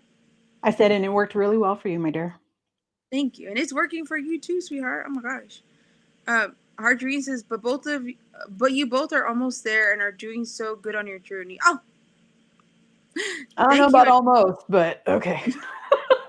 There I'll you take go. it. Yeah, moderation is key for me as well. That's what Grant says. Hardreen says, I still eat things in moderation. I don't care for my favorite chocolates, and that's on period right I there. wish I didn't care for mine. Right, and like when I do think about things like all my protein shakes, all of my protein bars, they are chocolate flavored. I still love chocolate. I don't want to let it go, but I found a healthier alternative. I felt a That's all healthier that way. matters. It's Mhm. whatever. It's whatever you can work within yourself. Miss Ellie says 1,500 is low. It is. I didn't realize. I mean, most people can handle it. For me, it was too much of a shock to my system to do it. And so it's always better to kind of slowly do it. But I know once people get on the medication, they get so excited. And I don't blame them. You go to videos on YouTube and you're like, woo, that person lost a lot of weight. Let's do this. And you finally got excited. You don't hear the things you need. You're actually full. The food noise is gone. Let's do it 100%. And a lot of our bodies can't handle it. We're kind of like, it will shock you. And then when I hear people that are experiencing things like hair loss, experiencing things like micronutrient deficiencies, it pains me because I'm like, I did that too. You know what I mean? I'm no better than that. But let's not forget that you can also be morbidly obese and be also micronutrient True. deficient because you're not eating the correct food. So it's I not forgot always about about that. the I've amount of heard that. calories. Sometimes it's about what it is that we're eating. I've heard on like, was it my 600-pound life? Shout out to Dr. Now. But like, there's a lot of patients that are actually malnutritioned. And you're like, how are you Mhm. malnourished at 600 pounds? Because they had no food that had no nutrients to it. Mhm. That's terrifying. But a lot of us, yeah, we live that life too. I think I only ate carbs. I don't think I had protein or any fiber in my diet previous I to don't the even PO. think I ate food, to be Yeah, honest right. with you. I had meals, but I have meals with my snacks, with my I meal. had cake and a Right. lot of it. And it and that goes to show like how much we do have to learn who we used to be to Mhm. fix who we are today. Nicole Mhm. says I made it to a goal doing that, and I made. Yep. Yep, I made it to. Yep, absolutely. Congratulations. Congratulations. I eat in moderation, and that was the one. That was one of the diet rules. Eat this, but not that. And I'm so Yeah, happy and that it's a you did great that. rule for some of us. It's an amazing She rule. said you are somebody's goal weight. Oh my gosh. I'm a payday girl once in a while. Oh, Miss Linda McDuffie, how cute. I mean, it has peanuts, of course. Nikki says, I also learned that keeping all my favorite snacks in the house is a no-no. Mhm. And I'm And for glad. some of us, we have to. Yeah. I'm glad it works. I don't celebrate with food either. Absolutely. Yes, Nicole, you have to do what's right for you in your journey. For me, this journey has to be sustainable, lifelong. Yes. Grace, thank you. Grace says, please remember our speakers are not doctors and are only sharing personal experiences and not medical advice. Thank you. Yes, that. Keyword, you have to focus on your own journey, but it's okay to share what you do. Absolutely. Good for you, Delilah. Great choices. Oh, thank you. Jen says, I didn't go on vacation and I barely socialized on my weight loss journey. I feel like I'm kind of like that. I just really didn't go outside. I was just too focused. I was like, man, I don't really want to I'm say like anything to that anybody. too, but it's out of just like I left my state. I'm not anywhere near people I know. I have no Yeah. friends. I got no family. Got nothing here. JC says, same. I take the medicine every week. It's like I don't stop any my other medications when I'm on Mhm. vacation. Yeah. I don't know. I mean, in my personal opinion, I couldn't stop it. But if that's what you feel like is necessary for you, who am I to judge anyways too? You know, if that's Yeah, what it is. Me personally, I wouldn't do it. Day says everyone is going to have an opinion and many compare themselves to others. This is a personal journey and need to develop a strong relationship with your body. Yes, what works for a person may not work for you. exactly. There you go. Jen was laser focused. Yep. And that's why Uh, we love Jen. yeah, it is what we like. And she's very big brain, very smart. Up to 97% of women and 86% of men report food cravings, showing how strong our emotions and social connections to food really is. Mhm. Yes, women happen to be more of an emotional creature. I mean, it's just who we are. It doesn't take it away from men either, because I know more and more on this medicine. You're starting to see the men come out and say that, like, yeah, I've emotionally been tied to food too. So I mean, we're human. I wouldn't expect anything less either. Mhm. Miss Linda McDuffie says, "I love both of you ladies. I love both of you ladies' outlook on food, breaking the generational and social habits of eating food for comfort. Thank you, Yeah, sweet. it is my goal to I don't have children. You guys, well, for those of you that don't know, I don't have children. Not for lack of trying, but it didn't work out for me. But I have family. I have a brother who's 20 years younger than me. He may as well be my child. And I have worked very, very, very hard to teach him that food isn't for rewards, it isn't for celebration. It is merely part of everyday life. Yeah, I know my kids. I've taught my son a lot of bad habits because of that's just the way I ate, and that's the way my whole Hmm. family ate. Hmm. But in a lot of sense, like I am thankful that he has sensory issues when it comes to food, because he would be very large if it wasn't for him being like, I really don't like to eat certain textures and stuff. But there's some things that even till today I have to like be like, we need to change this. I taught you this, and that's a hard thing to admit. That came from me, Yeah. and And that now I have came to from somebody unteach you else. that. Exactly. Like I had a But teacher that taught me that. yeah, Day's right. Our culture, being Latino, is everything revolves around food. Everything. When you go see your grandparents, you're helping them cook. When you go to see your tia and your tios or whatever, they're helping you cook. Everything. They're sneaking candies in your pocket. There, don't tell your mom. They're it. Everything revolves around food in a Yeah. Latino culture, and I'm sure other cultures too. But Because many I other can only cultures, talk about the one that I know of. true. And in our culture, food is like our lifeline to each other. If it wasn't for food, we would never see each other. So I had to actively work on making other reasons to see family and friends, even though it's hard because I don't live near them, but still. Yeah, no, it's true. And I know a lot of other cultures personally that have that same thing where it's just kind of like we want to comfort you in this way. And I know that a lot of us we take it in a beautiful way. We take it as like, oh, like my grandma cooked me something, or oh, Mhm. somebody's parents did this for me. That's so sweet. But if you happen to grow up in a very skewed relationship with this, you have to be able to set that boundary with yourself, medicine or not. That's the part we're healing on. That's the part we're really trying to work through. Of Mhm. like, it's so sweet of you, very kind of you. but I'm just on a different journey right now. You know what I mean? And they don't need to know everything about you. You can even accept it. You know what I mean? If it's not triggering to you, and give that to somebody else. I have had people give me stuff to be like, oh my gosh, happy birthday. And I told my husband, I can't keep this. If I keep this, I'm going to eat this. And I'm struggling so bad right now. I'm going to eat this. My husband pulled over the car, saw the nearest homeless person, and just gave it to them. He's like, here, if this is what's going to help, this is going to help. That's why it is very important to have support. And if you don't have support, to seek the support, whether that is through professional help, whether that is through a community, because there's sometimes where you do need somebody to be like, you know what, is that going to be too much for you? I got you. You're not strong right now, but I could be that strength for you in a sense. Yeah. Okay, And that is really commendable of him, because not a lot of people would do that. They would be like, it's fine, it's fine. One isn't going to hurt you, but one can hurt some of us. Some of us, yeah. It's true. It's very true. And I guess because, that is an intimate partner, he understood me. But there are some intimate partners that don't. And they're like, you're not going to waste this food. You're going to keep this. And it's like, no. I've lived my entire life like that. Okay, we're not doing that. Mr. Grant says, question, Delilah, what do you mean that somebody saying you lost weight used to trigger you? It wasn't necessarily losing weight. It was weight, period. Anytime the conversation of weight came up, whether they were talking about their own weight, they were talking about my weight, they were talking about the weight of a neighbor, whatever. Anytime weight came up in a conversation, it would literally begin a process of anxiety for me. It would start literal panic attacks.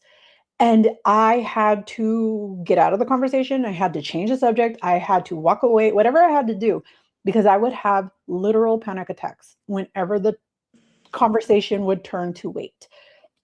It did not matter if it was good, bad, or ugly.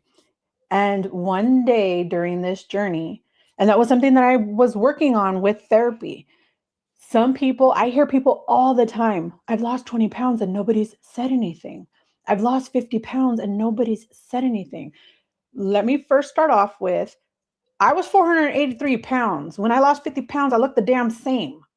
Maybe nobody noticed. Second, maybe nobody told you anything because they are like me and they don't feel comfortable talking about that. It is not a conversation that they want to have. The more that I worked through it in therapy, the more that I'm able to have these conversations, and I'm able to have them here because you're not right here with me. If you were right here with me, I promise you this conversation would not be had. It wouldn't. But I have learned maybe 2 years ago, I have a video about it where I was driving to the airport.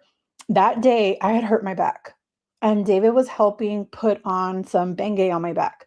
And when he went to do that, because it was hurting so bad, I had to go pick up my brother from the airport, but it was hurting so bad that I would like push myself away from him when he was trying to put it on because it was just hurting. So he had to grab onto me just to keep me in place, right? And when he did that, I think we both in the same instance thought the same thing because he said it out loud, what I was thinking. He goes, hey, you feel different, right? Because he grabbed my waist. I've always had big hips.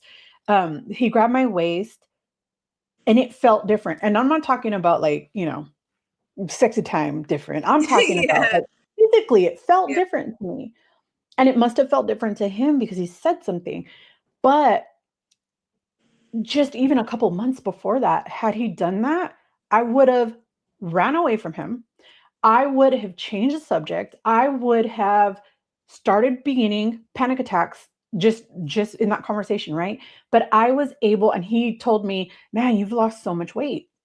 And I was able to say, well, that's what I'm working on. That's the point of this, right? Is me trying to lose weight so that I can live. But I was able to have that conversation with him and I wouldn't have been able to before.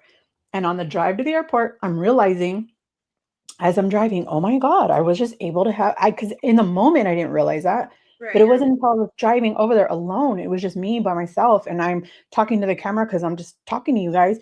Suddenly it dawned on me and I just started crying because it was so emotional to me.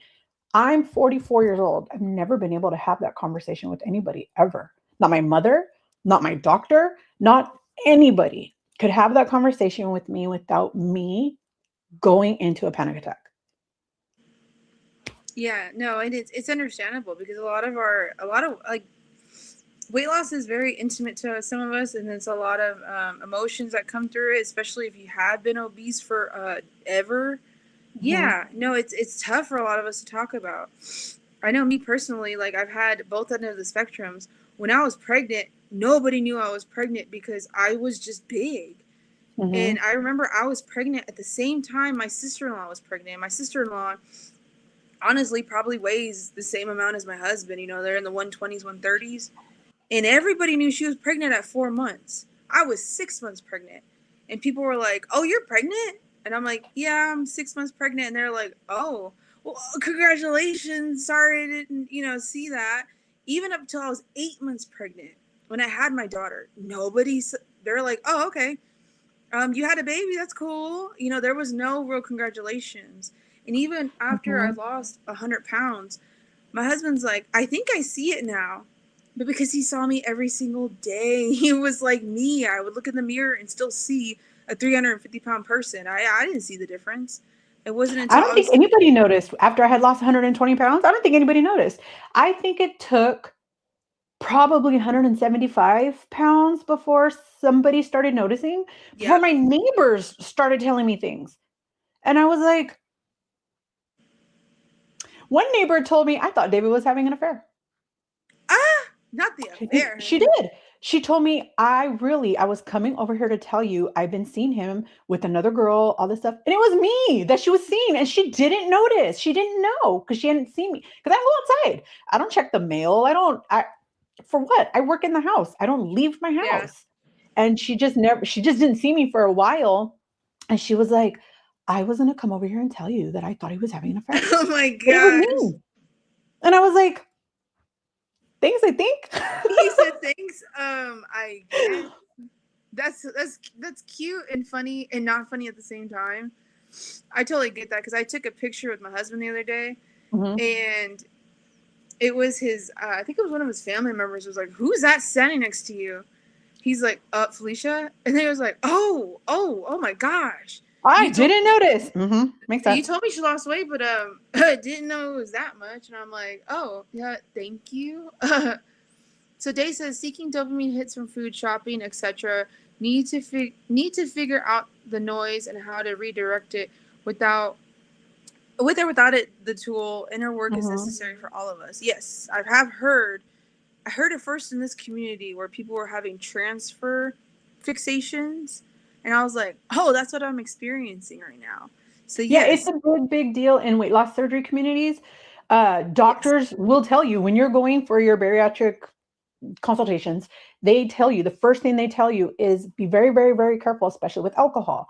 They encourage you not to drink because something like 75% of all bariatric patients become alcoholics because they transfer their food stuff to alcohol.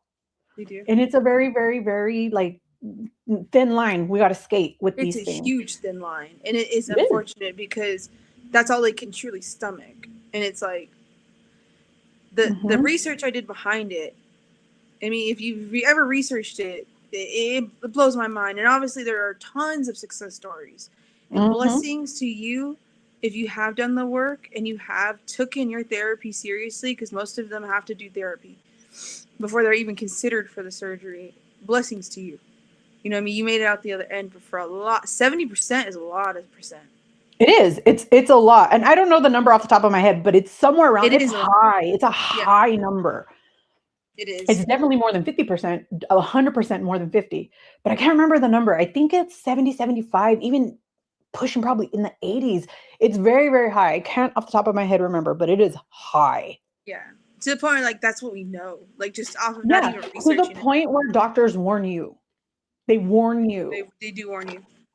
So Grace says, Jen, which is why we need to hear your story and why Mhm. you are stepping up to the podium, right? Okay. Day says needing to learn how to engage and connect differently versus using food, indulging in activities, conversation, Yes, games, and yes. walking. That was my biggest thing that helped me stop fixating. Was anytime I had a fixation, I got up and I walked. I was like, let me just walk. Let me walk Mhm. for 10 minutes, 30 minutes, an hour if it even took it. Hey, I got my steps in. I would even do little things like I download a phone game. I'd be like, let me Mhm. walk and play on this phone game real quick. You have to redirect yourself. That's what behavior therapy does. Yeah. It's not just taking away whatever the bad behavior is, it's you have to find a replacement for it. If you don't Mhm. find a healthy replacement for it, you're going to go right back to that bad behavior. Mhm. That's where the healing starts, is finding those healthy ways to replace this. And if you do Yes. it long enough, it doesn't just become something that it becomes automatic. And that's the Mhm. goal at the end of this. It's not just like, let me redirect. It gets to a point where this is just what I do all the time. And I'm like, oh, this thought comes in my head. Oh, let me go take a walk. Let me play my Mhm. little phone game. And there we go. That's just my automatic response now. That's when you're truly healed from this. Yeah. And a lot of you guys know on my channel we color. One of the reasons we do that is Yeah. because I live in Texas and it gets hot. When it's really hot outside, I'm not going for a walk out there. Yeah, no. So let's do something that we can do no matter what the weather is. Oh, yeah, no. I walk around my living room. I literally walk in a No, circle I around do my living room. too. Oh, yeah. But I don't think you guys are going to want to see me walking around the living room, That's which is true. why I do those videos. I did want to do like a weird video one day on like how I got how you can get 5K steps in. It's just gonna literally be me sped up and like me around my living room, and everybody So do knows I it. do it. Yeah, no, I do I'll too. see. Yeah. Oh, My sunshine. goal is Sorry. every single day to get in no less than 1 hour of intentional walking. Doesn't have to all be at once. Sometimes I Right. don't have time to do it all at once. Sometimes it'll be 5 minutes here, 10 minutes here, a half an hour there. It doesn't matter as long as it equals 1 hour every single day. And I have been doing that since the beginning of this journey. So almost 5 years now. Every single day, 1 hour of walking. If I do nothing else, I am happy with that. Absolutely. And like all of us, we do have goals we get to. Hmm. My goal is 8K of steps a day. That's just what I do, and I'm disciplined to it. And strength training. Obviously, you guys have heard that I burnt myself out when it came to strength training. And it's cool because I did too much at once, and I can admit it. I wind up hurting myself, and I have to slowly get back into things. But at least if I can move my feet, get up and move, honey. And that's Hmm. the discipline behind this. You can have the motivation for sure. Anything can motivate you. You can watch a short right now and get motivated. It's the follow through. That's what behavior therapy really has done Hmm. for me. You got to follow through on this. Yeah. And as tough as it is what it is. It's how bad do you want to get good for you? Of Yeah. course, do everything and like there's steps to all of this. But let me get to the comments. Sunshine says some of our family or close friends need to adjust to us being different, and that's on That too. everything. That too. Hello, Mr. Darium. How are you, honey? Thanks for Hey, being. Darian. Miss Linda says you ladies are doing a great job. Be proud of yourselves. Oh, you're moving in the right direction, and that's amazing to me. Thank you. Well, thank you. I'm glad you could be amazed by us, sweetheart. Right? Yes. We love Um, being amazing. absolutely. Ardree says, Grant, because it's a scary world, I will keep it off since they notice, or I will self sabotage. Now that I know people are watching me. And then there's that side too. Absolutely. A lot of us do experience self sabotage. Hmm. Oh, I'm one of those. 100%. I knew I was a self sabotager. The minute, that's another thing. When somebody would start talking about my weight, and I've noticed it from every single weight loss journey I've ever been on, that would 100% begin the journey of me gaining all the way back because Right. I don't like the attention. For me, the weight was an invisibility cloak. It's what I've Yes. always called it because Yes. the bigger you are, the more invisible to other people you are. People do Yes. not pay attention to you. Men do not pay attention to you. They don't catcall you. They don't try to get your number. They don't, hey, baby, what's up? They don't do that. David and I just went out the other night and I went to the bathroom and the guy was like, hey, are you here alone? Yeah. Sir, do you understand that what you just asked me right now is innocent, but to me, it would have triggered me to just gain all the weight back again. Yeah. And that doesn't happen. And that's amazing to me. It's Oh amazing yeah, to me. because that's you healing yourself, and that's you Yeah. healing up here, and that's the goal at the end of this. Like anybody, like I made a short. Anybody who hits on me today thinks I'm gorgeous, beautiful today. I keep it in my head. You would have never said that in the 300s. Never. I was invisible to people in the 300s. You would have never said that. So when my husband came up to me and was like, I feel like you're going to leave me now that you're like getting thinner and like you're going to find somebody new. I said, when David I said that tell to me you too. on, yeah, and when I tell you on Mhm. everything, I don't trust anybody else because you loved me no matter what size I was. You are who I stayed loyal to, and that's on everything because you loved me through the absolute biggest worst, or my mental was just out of whack. I mean, horrible.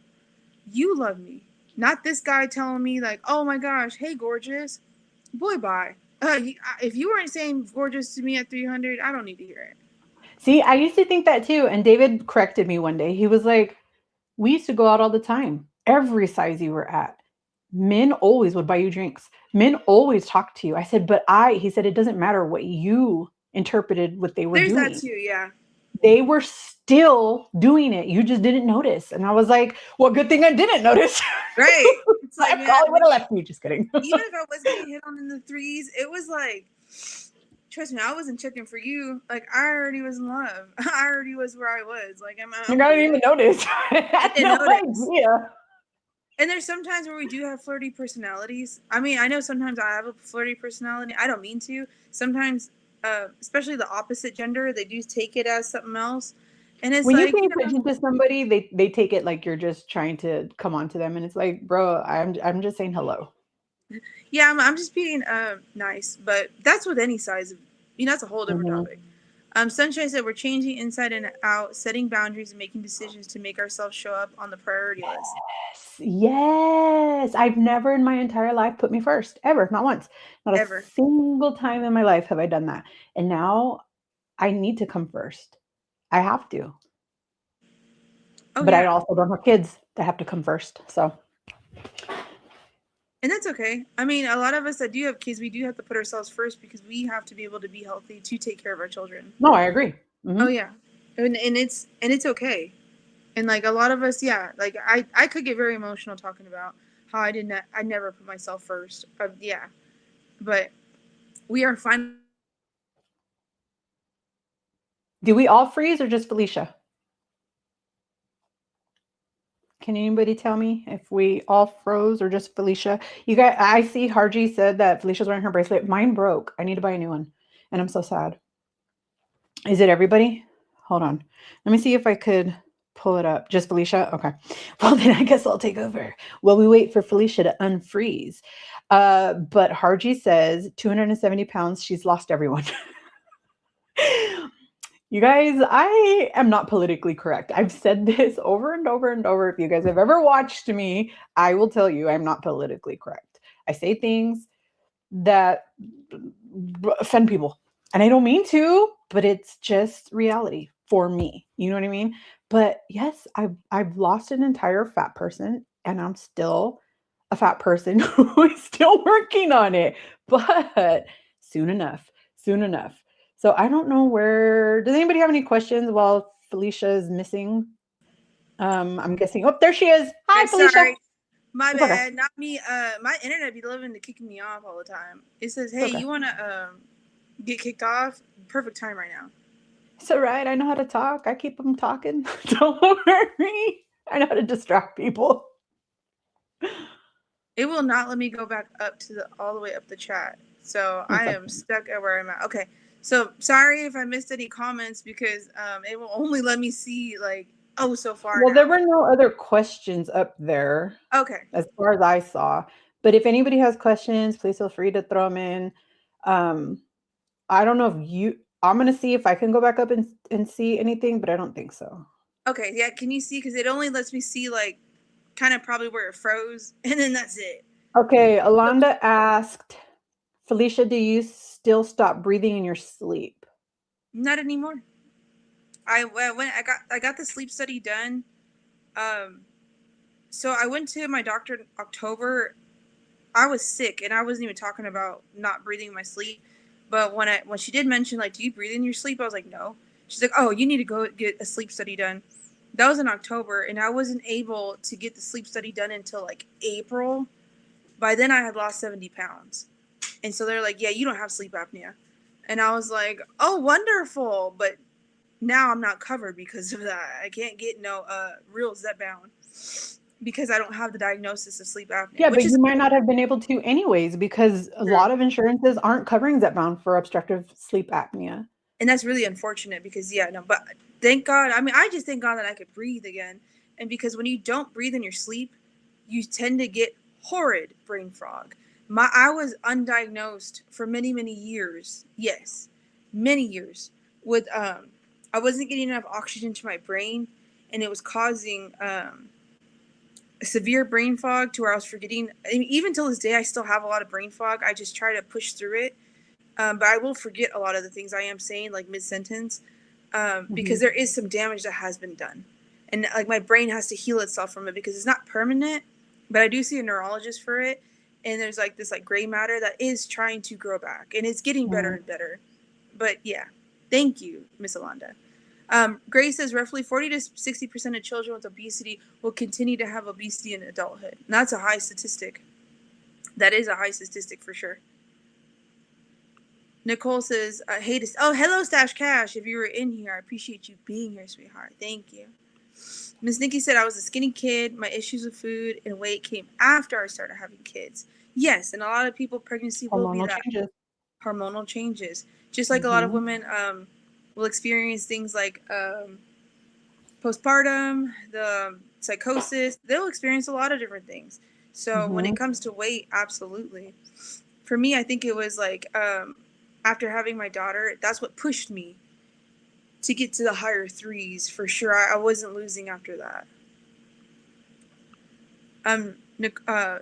Scott Grace says, Nikki, so many women can relate. Yes, absolutely. Miss Harderine said, I was a skinny kid and had issues with food too. My therapist and I talked about it, and she pointed out to me when it started, most likely.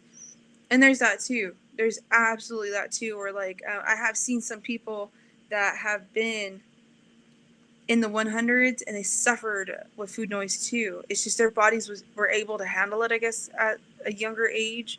And then after you get to a certain age, your body's starting to tell you like I can't sustain this for you no more, which is very unfortunate. Hello, Miss Jenny. How are you, sweetheart? It is so good to see you, sweetheart. I know you didn't feel well, and I hope you feel better. Let me see. Yes, how are you feeling? She said, much better, thank you. Oh, you were perfect. I don't know who you were saying that to, but that is a beautiful thing to say, sweetheart. Miss Linda says, I was the file who had to stop um, in the chubby department stores. I wanted to wear clothes my sisters but could not. I want to say I was the child who had to shop in the chubby department stores. Yeah. My entire life, I've never been able to shop in normal people's stores. That was my goal my whole life. My goal is I'm going to be able to get piece of clothing from Target, from Old Navy, from Period. people stores that regular people can shop at because in my days there was only Lane Bryant Torrid. or mail order. You had to do it through a catalog. There wasn't, the stores didn't have plus size sections. There was no such thing as a plus size section. There was only the plus size store, Lane Bryant, and that's it, or catalogs. That's it. No, absolutely. Like for me, it was like I grew up in the Torrid era, but Torrid was very expensive. I did not Yeah, have Torrid Torrid. is expensive. So was Lane Bryant, So was but Lane Bryant too. Yeah. Torrid didn't come for many, many years. I mean, I'm 44 years old, so I'm old. It was before, we had internet. It was Yeah. before when people had to shop at the mall. We didn't even have Walmarts. I don't even think we had a Target in my city, but It was the inaccessibility, especially yeah, catalogs mhm, were a big thing. mhm. Because I know my mom shopped on catalogs quite a bit because she was very obese. Hardreen said, exact reason I believe I want crunchy stuff like apples and chips. I'm a crunchy person too. And I think that's what had to change with me was I got on these shots and then I was like, I'm going to chew gum because that's a healthy alternative, right? I'm going to have crispy stuff. And then I got braces. And I was like, oh gosh, I can't rely on these things. And I was fixating more and more and more. And I was like, oh my gosh, I really thought my world was ending. But I had to build those habits just a lot faster than I was supposed to. And so I'm like, okay, we have to figure something else out because you can't chew gum, okay? And we can't have things stuck in there because it's just annoying. I totally feel you on that. Cookie And says I I have have TMJ, so I can't chew a lot. yes. Cookie says I have some chocolate every day, protein forward, but it's still yes. We find those healthy alternatives. Yeah, if it works for you, that's amazing. Hardreen says because I am in a deficit of some. Because I am deficient of something. Okay. As am I. Grace. Yes, Grace. You know it. I had the new coconut one today. It's like a I think they mount. were talking about barbells. Okay. I was like the barbell one. I am not a barbells fan. Everybody loves them. I do not. I don't. Ugh. No, I thank do you. like the barbell chocolate ones. No, thank you. Grace says if it were about eating less long term, weight loss wouldn't be so rare, and that's period. Okay, everybody would have been doing this a long time ago. It's what we have to heal. It's up here always. Start with the drink. The minute you walk into Latino home and let me get you a juice. Mm-hmm. Oh, are you hungry? Haven't seen you in a long time. Let me feed you. And then you're rude if you don't eat. And then you're ruder if you don't eat at all. And if you say, "Oh, I just ate," you're even more rude. It's like, Oh yeah, oh man, can't win. the Grace, my mama's house always smelled delicious like a restaurant up in there. Oh yeah. Mm-hmm. Hardreen says my mom comes to visit and she she is so used to us going out to eat. She doesn't stop coming as much as she used to. She probably says that she can stay home and not eat out. Yes. That's funny. Let's see. David on the episode of Cheaters. Not David on the episode of Cheaters. Right? I was like, look, man, good looking out. You are a girl's girl. I love you, but it was me. I promise. She was like, no, I see that now. I just haven't seen you in a while. You're looking out though. She had your back. That's what I said. I was like, Says, I love it. Pam says it took until I lost around 90 pounds for people to told me things like, "Wow, you look good," or was it, "Wow, you look good," or "You look good, keep it up." Yeah, absolutely. I think it took 100 pounds for people to start noticing. Yeah. So never feel bad if you've lost like 80 pounds and people are like, "Oh, cool." I had to learn that through my journey too. Yeah, because it's not always easy to tell. And you might know because you see the numbers on the scale. But in reality, you might not really know if you're seeing it in the mirror. If all you had to look at was the mirror, you might not really even be able to tell on your own body. How are your neighbors going to tell? And let's be so for real. Nobody is fixated on the scale more than us. Like, it's our Exactly. issue that we have with the scale. It's us, which is why a lot of us backed away from it. Why some of us had to lock it away.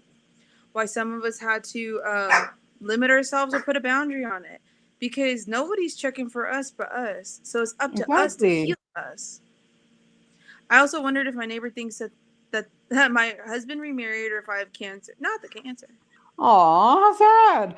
But they probably do think it because they thought it about me. My neighbor came to tell me.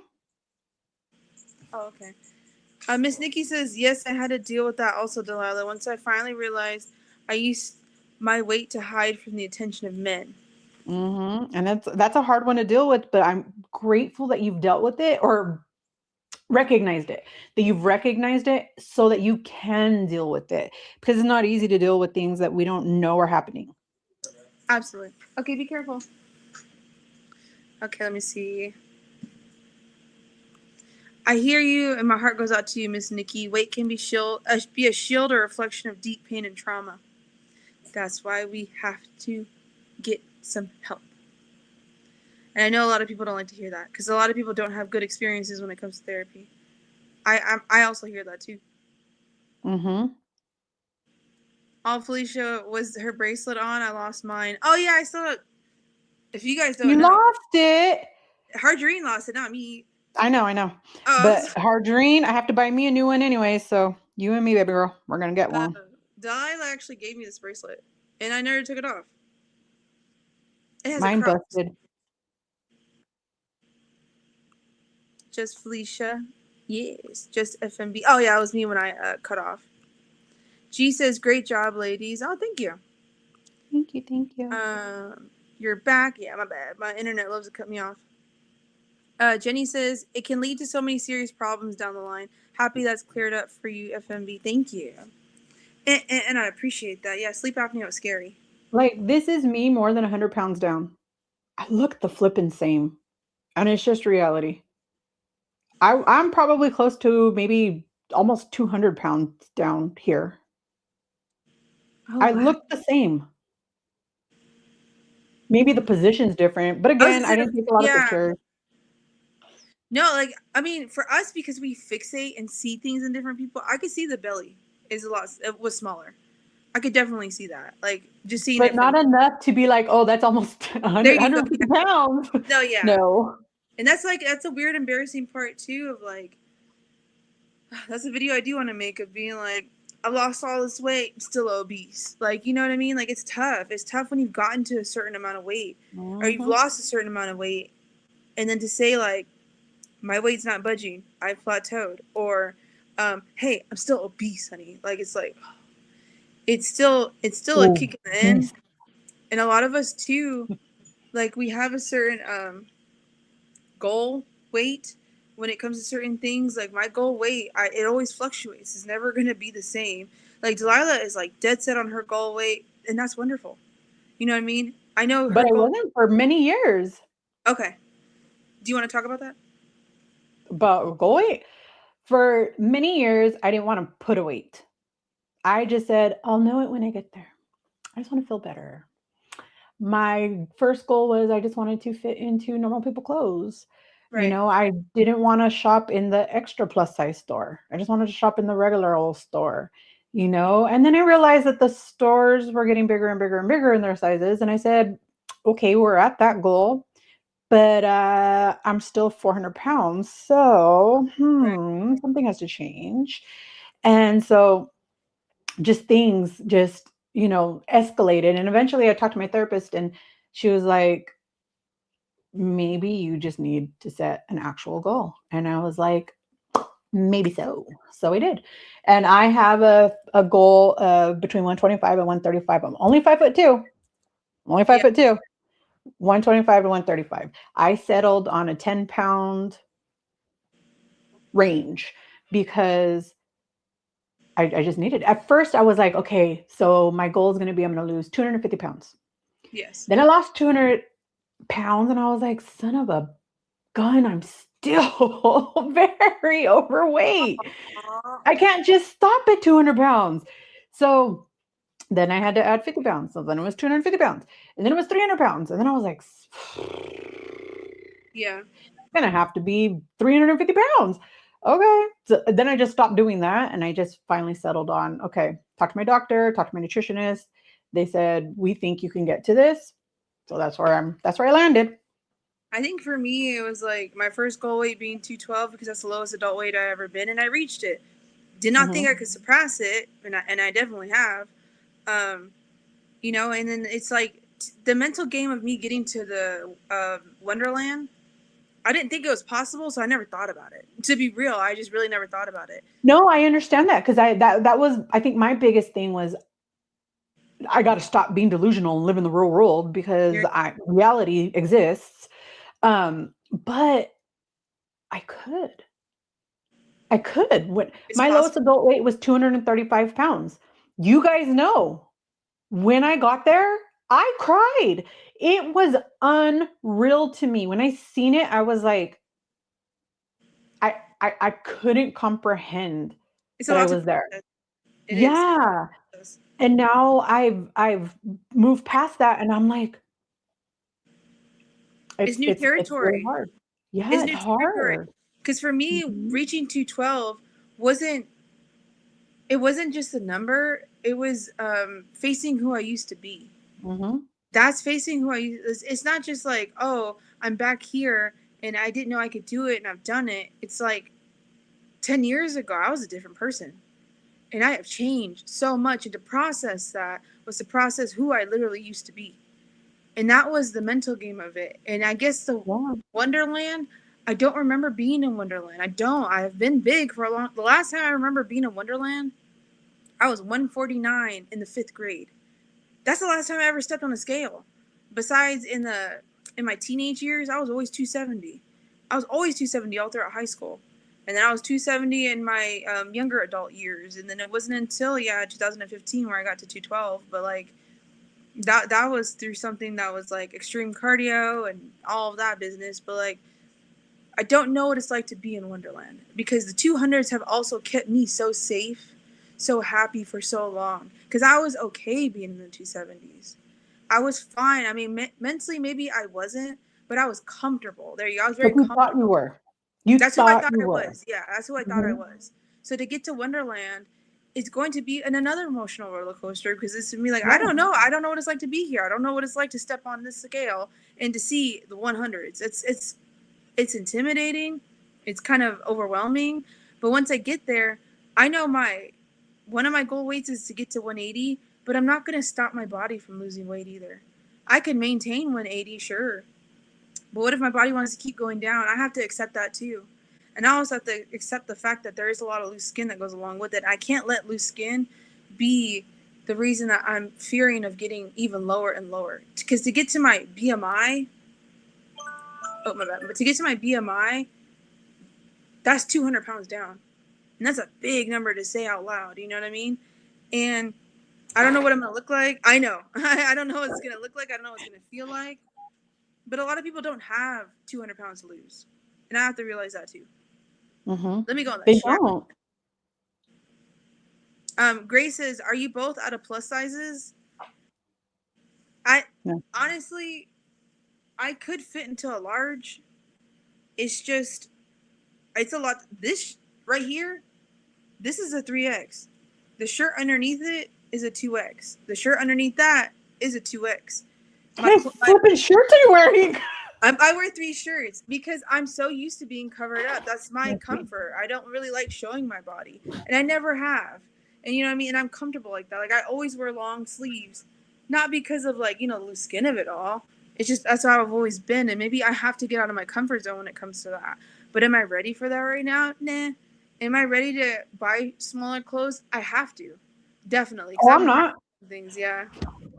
Or not. Where's Jen? Where's Jen? She's gonna have some stuff to say about that. Oh yeah, it's kind of like, you're at where you're at in your journey, and as much as I've healed a lot of myself from food, I'm on my healing journey of my self-image too. Mm-hmm. I am on that, and it's taken me a minute.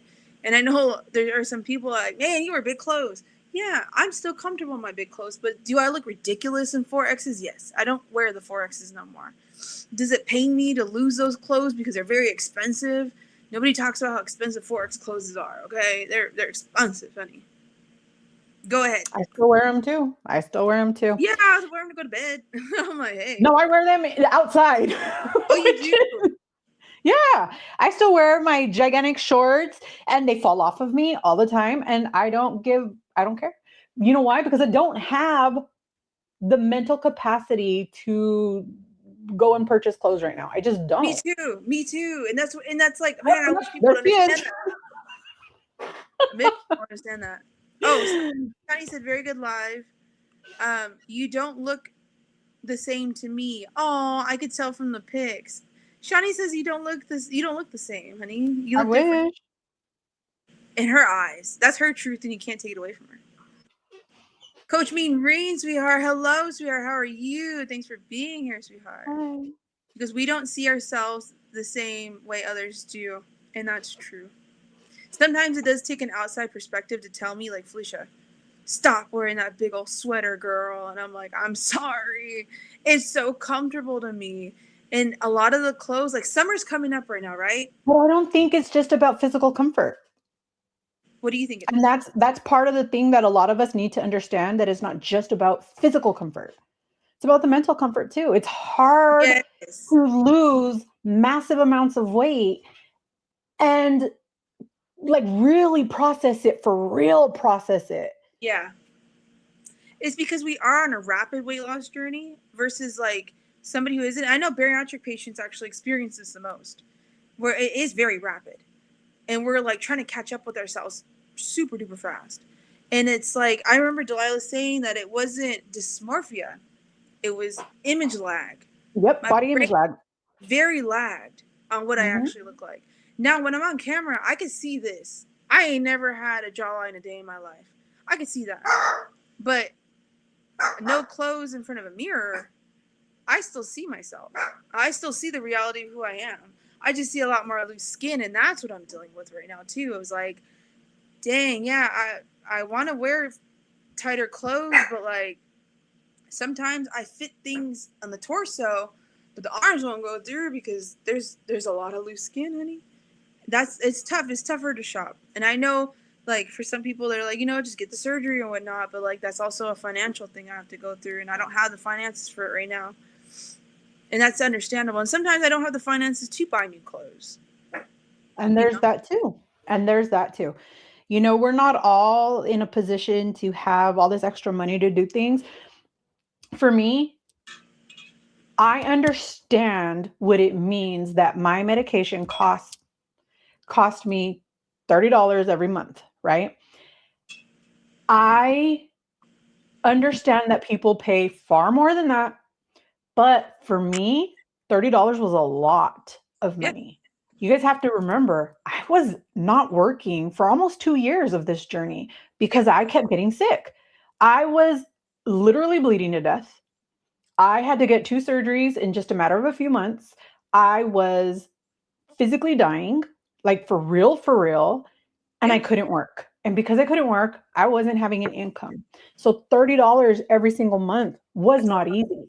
It Really. wasn't easy. David was paying everything. He was paying our mortgage. He was paying, the electricity. He was paying the internet. He was paying our phones. He was putting gas. He was buying the food. And then I still had to ask him for $30 to pay for my medication. That wasn't easy. Yeah. It wasn't easy. And then for me to sit there and be like, hey, by the way, I need new clothes too. Yeah. Like, It's sad. It I really is. couldn't do that. I couldn't do that. And then I just became okay wearing the same clothes all the time. And I know other people see it and they get mad and they say things, but the reality is I will one day, but not today. Oh yeah, and But it's not the thing today. too. Like the one mentality that I have not healed for myself is that I will put my family above me, and that's just the way I am. Oh, hello. And I was like, yeah, no, I will put my family above me. So like, am I gonna ask for $200 for the specialized formula I'm on, trizepatide, and ask for more new clothes? It's like that's a lot because my kids need new clothes. They're growing still, you know. What about my dad who's been wearing the same old clothes all the time? He needs new clothes. You know what I mean? Like, and there's people like that in my family that need more things than I do because my dad used to pay like $50 for his Manjaro. Now, thank God he doesn't pay that much anymore. But now I'm like, okay, I have to, now I'm on something. Yes, I go. But yes, I have to now donate plasma just to afford my medication now. So I'm trying my hardest to do a lot of this. So is clothes the first thing on my mind? No, it's really not. But could I try to make a will, make a way? Sure. But is that mentally where I'm at? Not really. And I Yeah. understand No, I get it. I get it that. too. Yeah. Cookie says it's okay if you don't even have a goal weight. I never did and still don't. Well, I have a weight I don't want to drop too because I like having some meat on me. It's the thickness of it all, and that's it too. I do like having curves. I mean, and that's okay. I still want to No be. matter how much weight I lose, my hips are not going to go nowhere. They've been there since I was And, born. They ain't going period. no dang where. My boobs disappeared, but my hips ain't going no flipping where. So Yeah. I don't have a butt anyway, so whatever. But Oh, I can get padded underwears. We'll be fine. We'll be fine. Grace says 2026 is the year Wonderland first. Yes, it really is. It's gonna be a lot for us. A lot of us are gonna hit Wonderland for sure. Man, I so understand Felicia facing the old me. It It's is facing. hard. It's It hard to is. do that. Jen says I can't wait for summer to get rid of these clothes. Yes. Miss Nikki says wearing smaller clothes helps me see the difference, and there's that too. Yes. Sometimes I walk past the mirror and I expect there to be more behind me, and it does really help with that too, in some sense of like this is who I am. I could see it. I could fit into some of my husband's clothes, and it like a part of me freaks out about it because I'm like, I'm not supposed to be here. And then I have to take it off, and I'm like, I need to process this. And I know that may seem weird for some people because some people are like, man, if I was big forever, man, get me in them clothes immediately. For me, it's like, hold on, hold on. I'm not No, supposed and to be. I completely understand because I've done the same thing. I've done the exact same thing. I could fit in Davis shirts now. They are form fitting on me. They're not on him, on me they are. And I don't want to stretch out his clothes and then it flips me out. You guys saw I bought a sweater. I bought him and I both a Oh, sweater, hold on 1 second. exact same color. Hold on. Can you finish the story? I mean, can you do the story? I gotta change my daughter real quick. Okay. You go ahead, sweetheart. Okay. So I bought a sweater for both of us in the exact same size, the exact same color, the exact same brand on the exact same day. Why did they come months apart, right? And they didn't fit the same. They were literally two different sizes, but they were both extra large. It was so weird. It sent me, this is part of the reason why I don't buy new clothes, is because it's hard for me to try clothes on. It's really hard for me to go to the store and look at sizes that I never imagined I could be. It's hard for me to try something on and then it not fit. It's really it takes a lot of mental gymnastics and not everybody's going to feel the same way, and that's wonderful. I'm so happy for you if you do not get that anxiety, but I do. And because I do, I have to be very mindful of that and I have to be very careful.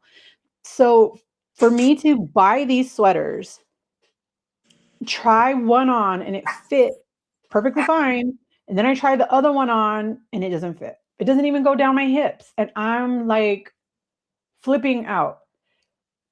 And people are like, "But it does fit you." No, it doesn't.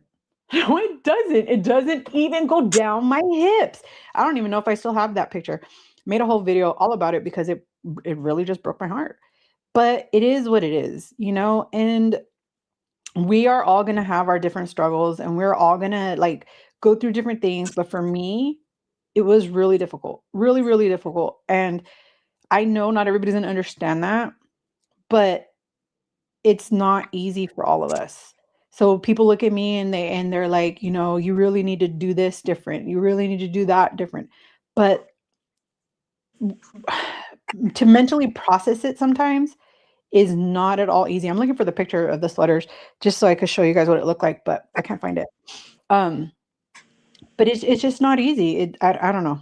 It's not easy for all of us. And it's definitely not easy for me. So I've now accepted. Let me see. I don't know. I don't know if it'll let me. Nope, it doesn't. Um, it doesn't let me pull up the comments. It says doses of shampoo. Whoa, okay, never mind. It just skipped on me. Hold on. I don't know if I could like pull it up. Hold on. I've now accepted I'm smaller and love these smaller clothes. I am very happy for you. That's amazing. And I hope that more of us start to get that feeling because it's really hard to not feel comfortable in your own body, whether you're bigger or smaller. And it's a very difficult feeling to have. I way overbought on my weight losing phase. Dang, I have a lot of clothes I shouldn't have even bought because I was still losing. See, and that's the other part too. Like, I don't want to just keep buying clothes just to need to keep going down. And it might not make sense to a lot of people, but it made sense to me in the moment. And you know, it is what it is. So, do you ladies weight train? I do. Um, I we were working out here because we have a treadmill, we have an elliptical, and we have a bike here. Plus, we have dumbbells and we have resistance bands. Um, and something else that I forgot. But we have all of these things here. But I realized that because I work at home, I never leave my house. I am always home. And I started feeling it mentally, right? Like mentally, I just noticed that I was going deeper and deeper and deeper down into this like really not good place. So David and I talked about it and we decided that it was best for me to get out of the house, right? Like I needed to get out of the house. So what we decided to do was I was going to join a gym. And so I did. And now I go to the gym and we try to go together. Like that's our goal, that it's something that we want to do as a couple, right? Like that's what we want to do for us.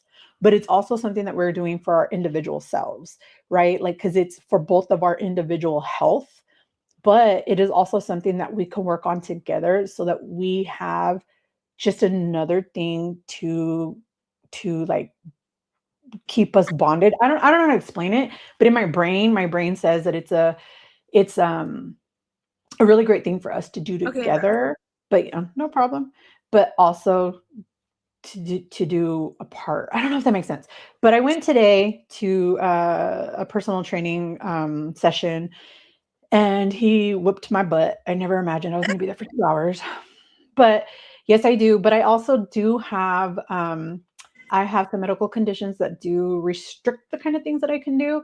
So I needed to find a personal trainer who is well versed in those things because I have to be more careful. I can't get injured, right? Because what will I do if I hurt my spine? You know, you only get one. You only get one spine. You don't get two. what was the question? They asked if we weight train. Yeah, I strength train 2 times. 2 times a week, not 2 times, like twice a week. There we go. I used to do 5 to 6, but that's how I ended up hurting myself really bad because I was really pushing myself, and it got to a point where like I couldn't sit down. I think I tore something like in the Ouch. like the back thigh going to the buttocks area because I couldn't sit. Ooh. It was terrible, and so and my mind was mentally like I couldn't do it. I wasn't even eating enough to strength train the way I was supposed to. So I had the motivation, dedication for it, but I had to slow down quite a bit. So I did focus more on cardio. And I Mhm. know in this journey, everyone's like, you're going to lose muscle, muscle, muscle, muscle. And it's like, I get it. But like, you got to do it at your own pace too. And that's not an excuse. We Yeah. just be careful with our bodies at the same time. No, we do. And for me, cardio is amazing for your heart, but I do it because it's amazing for my heart. You know what I mean? Yeah, So, but I I also do strength training. Golly, couldn't get that out. that's okay.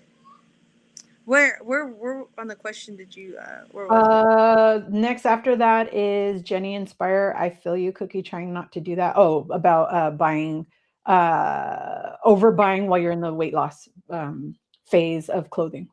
Oh, okay. Hello, it's I don't want to get your name wrong. So hello, and he says I love it. Well, thank you for loving it, sweetheart, and thank you for being here. He said a very nice live. Thank you. Yes, doing weights as I watch. Aw, That's amazing. yes. Day says great chat. Bye, Gotta head Day. out. Aw, bye, sweetheart. Good luck and wishing you inner peace in your journeys, no matter what phase you're in. Absolutely, absolutely. Pam says, I just had my first meeting with a dietitian with Nourish. Yes, she's That's recommending amazing. for women. That's who I use too.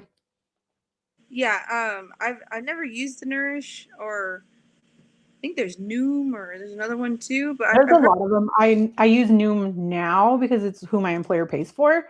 But I was using Nourish because my insurance covered 100% of the visits, but they no longer do. So now I'm just using the Noom.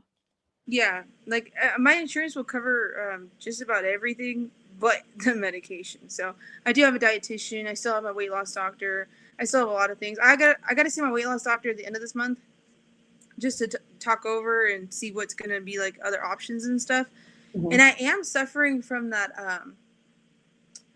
It's not a symptom, but a side effect of like when your nose kind of drips and then like you get like a clogged like ear. I get that. I did not know that was coming from the trizepatizol at all. So I have to talk to him about that. That's why like I Yeah, have. I've read about that. I can't remember what it's called. Uh, well, no, it triggers something that causes your sinuses to run, but I can't remember what it is. Yeah, But I I need always have sinus medicine issues. for it for sure because that's why you'll see me on tissue and on camera and I have to like because I'm trying to Mhm. wipe my nose off. I don't want to do that in front of you guys. Sometimes you just Miss got to.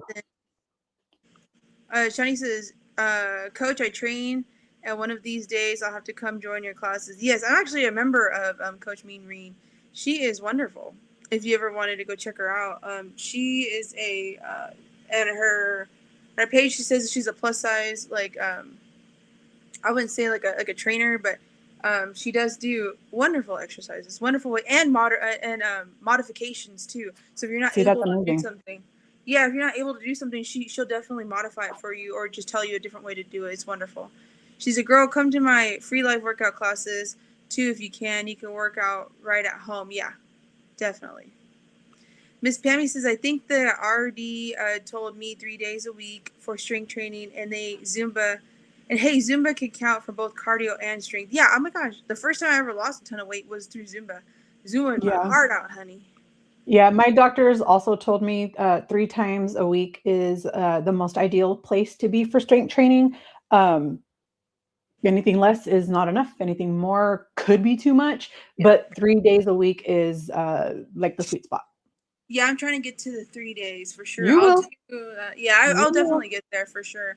And you know, as long as I got the motivation, determination within myself to do it, I mean, there's anything's possible, really. And that's Mhm. what goes for a lot of us. Coach, Shani says, Coach, I might. I did legs this morning though. I just got your notification today. Yeah, to do legs. Yeah, check her Yay. out, sweetheart. Oh, Pam, I like the rule too. I'll take a Zumba counting as an additional strength train. Yeah, you could do Zumba with like ankle weights on, with arm weights on, with a weighted vest on, and you're still training. Like some people Mhm. do walking with the weighted vest. It's all just as long as you get your movement in. Mhm. Yes, Zumba is an amazing element. Yes.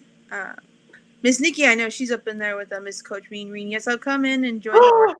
I am so sorry to hear that. Oh, I know I broke my spine years ago, so I definitely modified. Oh my goodness, honey. We are very Oh sorry to god. hear that. Absolutely. It is horrid. I hope that means that you're fully healed. Oh god, I'm so sorry. Oh, JC said I moved to 3 days. Wonderful. That's awesome. Hey ladies, I just got off of work and I totally Hey, missed you, Charles. Nicole. Thank you, Miss Purple Bellflower, honey. That's my sweet purple bellflower, sweetheart. Thank you for being here. I don't Trust me, I don't mind if you're here or not. I'm just happy that you are here at the end of the day. Girl, you know Okay. I could talk. I, I'd be here for hours. yeah, no, honestly, this is a discussion that I've always wanted to have. You know what I mean? Because like a lot of people will talk about like the movement they get in, and the what I eat in a days, and the calories, and the protein, and the carbs, and it's wonderful to know all those things because we do need to learn it, and of course learn it the best from your medical professional and whoever Mhm. your medical team is. But the one thing I just don't hear people talk about is how to heal from food, how to heal up here from Yeah, food, and and all it's not the things that easy. experience it. Absolutely, it's just trying to heal, and I want you guys to be okay in every aspect. At least, you know, for my channel and people like Delilah's channel too, we want you guys to be okay at the end of the day. We want you Yeah. guys to, and the one thing about that I learned in therapy to identify the issue is you have to recognize that it's even there because some people have issues and they don't even realize they have an issue. So maybe if we could put that thought in your brain of like, hey, maybe I should think about that just a little more. Maybe I should just Mhm. like maybe consider, maybe let me go back a few years or all the years and see like, was there something going on? And if we put that thought in your mind and we're allowing you to follow that new journey of healing it in the mind, then we did our part. And that's all that really matters at the end of the day. Yeah. For me, my biggest piece of advice that I can give anybody is if you've ever felt there's a possibility that you can have an ed, I highly, highly, highly implore you to speak to somebody about it. Speak to somebody about it, get diagnosed, because once you know what you're dealing with, then you can begin to heal. Until you know what you're dealing with, you don't really know how to tackle it. And I know some people may not have good experiences or may not want to or may not have the affordability to or may not have the financial or just something that is holding you back. But if you can get help in somewhat way, it's better than absolutely nothing. You know what I Mhm. mean? Like Miss Nikki said, girl, we all need therapy, and she has currently 2 of them, which is incredible. But I do know No, there's I some people. agree. Oh yeah, there's some people out there who like maybe have done it for so long that they're like, I'm not doing that no more. And there's some people who have maybe healed themselves and they didn't need to see anybody. But we are all not the exception. We Mm-hmm. cannot think we are all the exception. Like a lot of us do need help. And it's Mm-hmm. okay to admit it. It's okay to say it out loud. Because for a lot of Yeah. years I didn't want to say it out loud. And that's okay. And like it's okay to even still be in denial of it, but you can only live there for so long because your body, as beautiful as it is to heal the mind, our body is doing the best it can every single day to keep us alive. With all the comorbidities, with all the pain, with all the things we're going through, it is trying its hardest. And I felt sad the fact that when I knew that fact, I was like, let me love my body for the first time. Let me give myself Yeah. grace. You know how many times I've said, I hated my body for so many years. Like I felt so betrayed by my body. I felt like my body was just a biatch Right. and I hated her. But you know what? She got me through Ooh, girl. 40 plus years of the torture that I put her through. I did that. She didn't do it to me. I did that to her and she still carried me through. Still She care. still, every single day, carried the weight of what I was dealing with physically. She carried it physically. That is not easy to do. It's not easy to do. Imagine carrying somebody on your back who's 483 pounds through anything and everything they need to do in their life. It's not easy, but she was able to do that.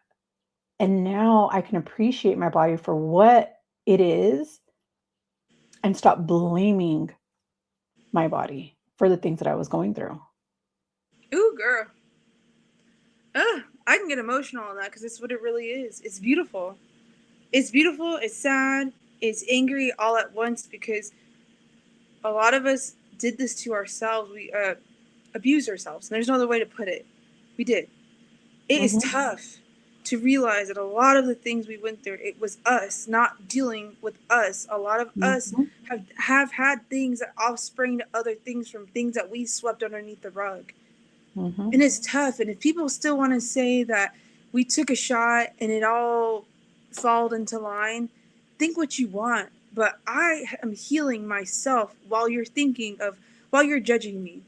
Judge Yep. me all you want, sweetheart. Judge me to the point where whatever you want to think about me, fine. But there is nothing you could tell me that I have not told myself times a Mhm, million and believed it every single day. There's nothing mhm. you could do to me physically that I really have not done to myself. I mean, of course, there are the exceptions and stuff like that, but I did this to me. I hurt me, but my Mhm. body still loved me enough to repair me every single second, every day. My heart kept beating.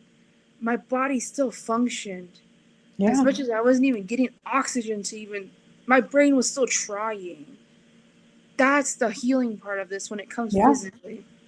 So every time I think about that and I think, should I have that piece of food? I take a step back and I just feel my chest. I feel that heartbeat. I'm like, that's not a good choice. Uh, Choose something better for you.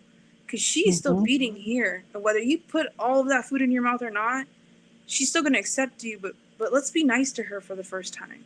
Yeah. And, like, for me, I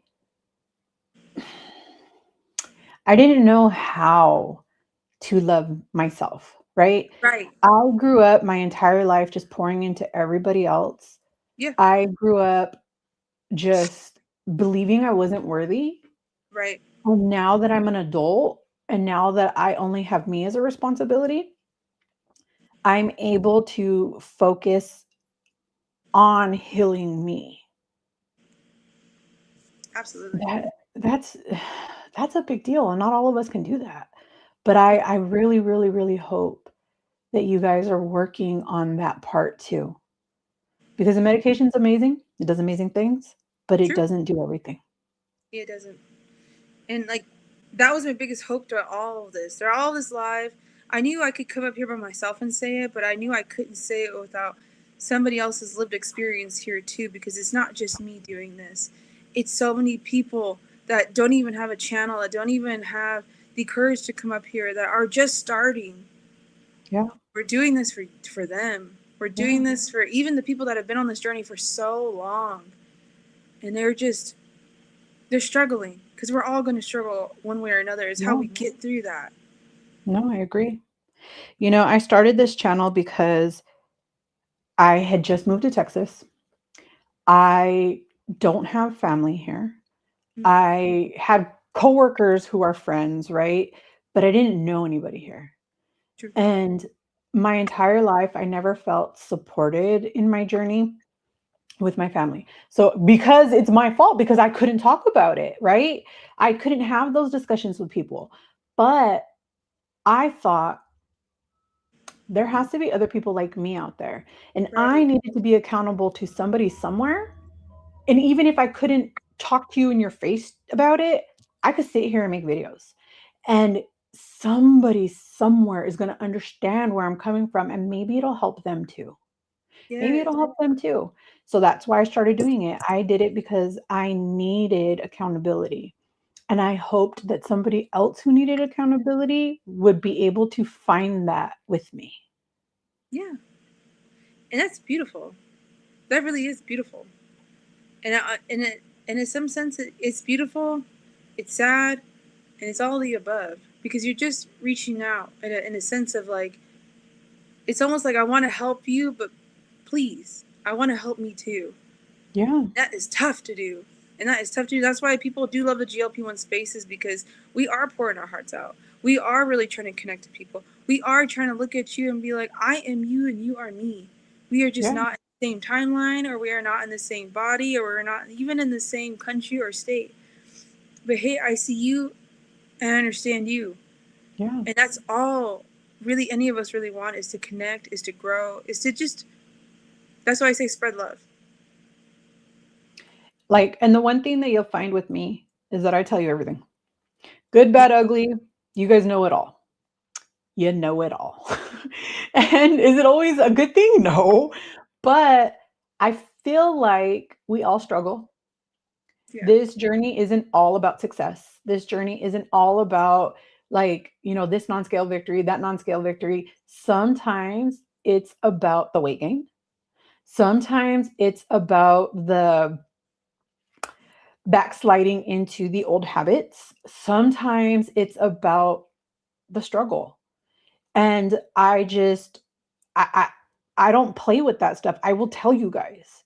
I tell you guys. It might take me a minute to process it in here first, but I'm never going to hide those things from you, because I feel like I don't want people to see my journey and think, "Oh, it's always been amazing, or it's always been easy." It's not easy.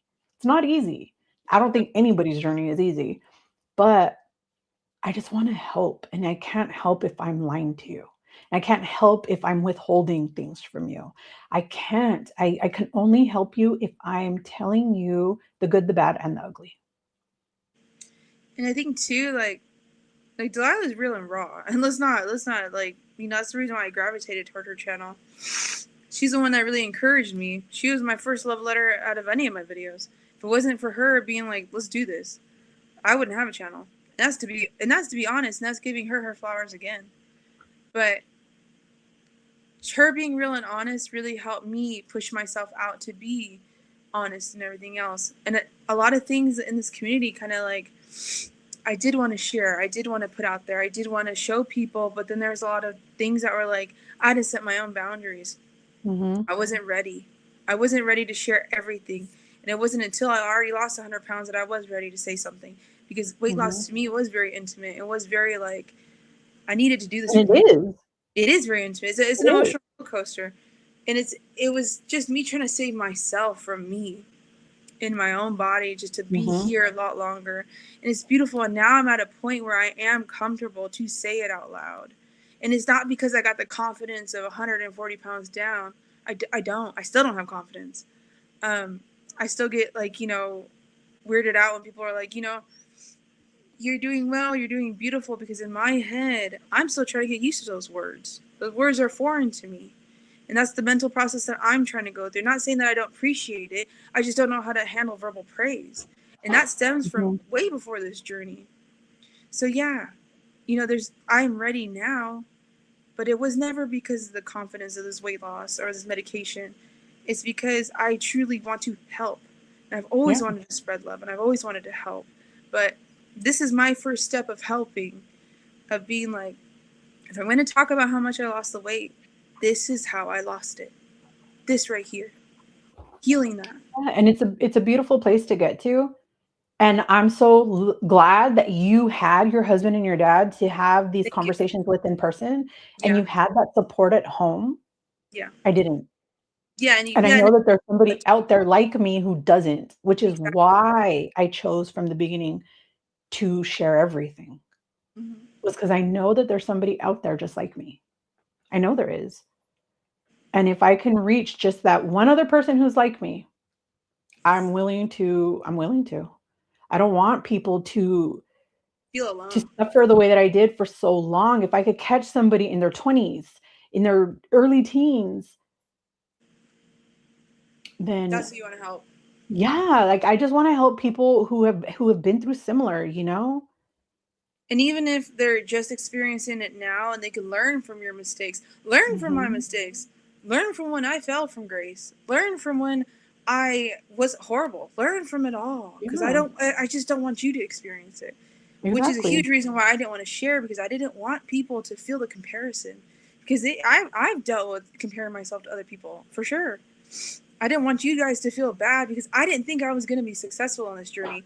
Like I Mhm. said, the medicine was only supposed to help you lose 15 to 20% of your body weight. I was still supposed to be, by Eli Lilly standards, 270. I was not supposed to be at 205. I wasn't. That's on me. I did that, honey. And I did that, of course, by moving, by eating the right macronutrients, micronutrients. But I did it up here. Because if I Mhm. wasn't going to be okay up here, why am I going to get up and move? Why am I not going to still choose the poor choices that I was making? Why am I still going to just be like, let me just take this shot like I just take my heartburn medication? You know what I mean? I take that once a Mhm. day. Let me take this shot once a week and still be who I. No. Mhm. We had to change. And change is hard because it's uncomfortable. But we got to stay in that uncomfortable zone too. And a lot of us have already experienced that. I want to help people that are just starting, and I want to help people that have been on this for a very long time. I also want to help the people that have been on this for a long time and they're still struggling and they're looking at us. Don't compare. Don't ever compare. Yeah. Because me and Delilah, we're still obese, honey. Yes, we are. JC Very says, much so. Very much so. JC says, I think being type 1 diabetic over 30 years, healing and rethinking what food is has been a long-term process. Yeah. I mean, I've been learning what food is for 44 years. Oh yeah. Grace. Jenny says, thankfully my insurance covers therapy, and that's wonderful. Yes, that's wonderful. Hardreen says, I didn't know they had medications for ED. Finally got some meds to help with it. Day one, doing good. Uh, fifth day one has been doing good, too good. That's wonderful. I mean, I don't like the too good part, but the other parts. Yes, she says, thank you to me and Delilah. Yes, absolutely. Harjareen. Purple Bellflower says to Harjareen, that is good. I hear that it's really helpful. Wishing you all the best. Absolutely. Yes, yes, I feel like mine is saying it's about damn time. Yes, Yes, it's mine saying is too. Mine is like, Delilah, why didn't finally, you realize this years ago? finally, honey. Oh my gosh. Prior to starting the medication, I had just finished 7 years of therapy. That That's is why I awesome. started the meds, because I knew I had done my part. I needed additional metabolic help. That's Yes, that's amazing. what we love, Shawnee. Congratulations. Congratulations, because I know Mhm. when I talked to Shawnee, she, not like personally, but like through the book club, she's a therapy girly. And a lot of us therapy That's people can awesome. tell when other people are in therapy. And I'm glad that you healed right up there and that we just needed that help. We did. Some people are doing it while the journey started, some people do it before, and some people may start today, tomorrow, next year. As long as we try, to get that help, that's all that matters. For me, educational health plus the meds got me great results. Yes, and that is Emotional. like Miss Nikki says. I'm so glad for you, Shawnee. 7 years is a lot of mental work. Yep. And it's not easy. It's hard. It's hard. It But I'm is. so proud of you. That's amazing. Good for you. Like she says, I love the awareness. Thank you. It's spreading the awareness. You're There you welcome. go. Yes, Nikki, it was a lot. We have layers of things we have to deal with. I'm like an onion, just peeling back the layers and dealing with things as they arise. Mhm. Beautiful. And there's Beautiful. new things that pop up every day that I didn't know were there. Oh, of course. Yeah, we're going to deal with new obstacles, but we can better handle them with help. Hello, Mr. Round Mound of the Zet Bound. I like saying your name. How are you? Thanks for being here. What's the guest's name? Oh, that's Miss Delilah, honey. That's at my Delilah. Let's see. I could put up. Let me take off the banner. Let's see. Okay, no, not that. Just take that out. There you go. Wait, no. Not doing it right. There you go. At my Delilah. That is Miss at my Delilah, honey.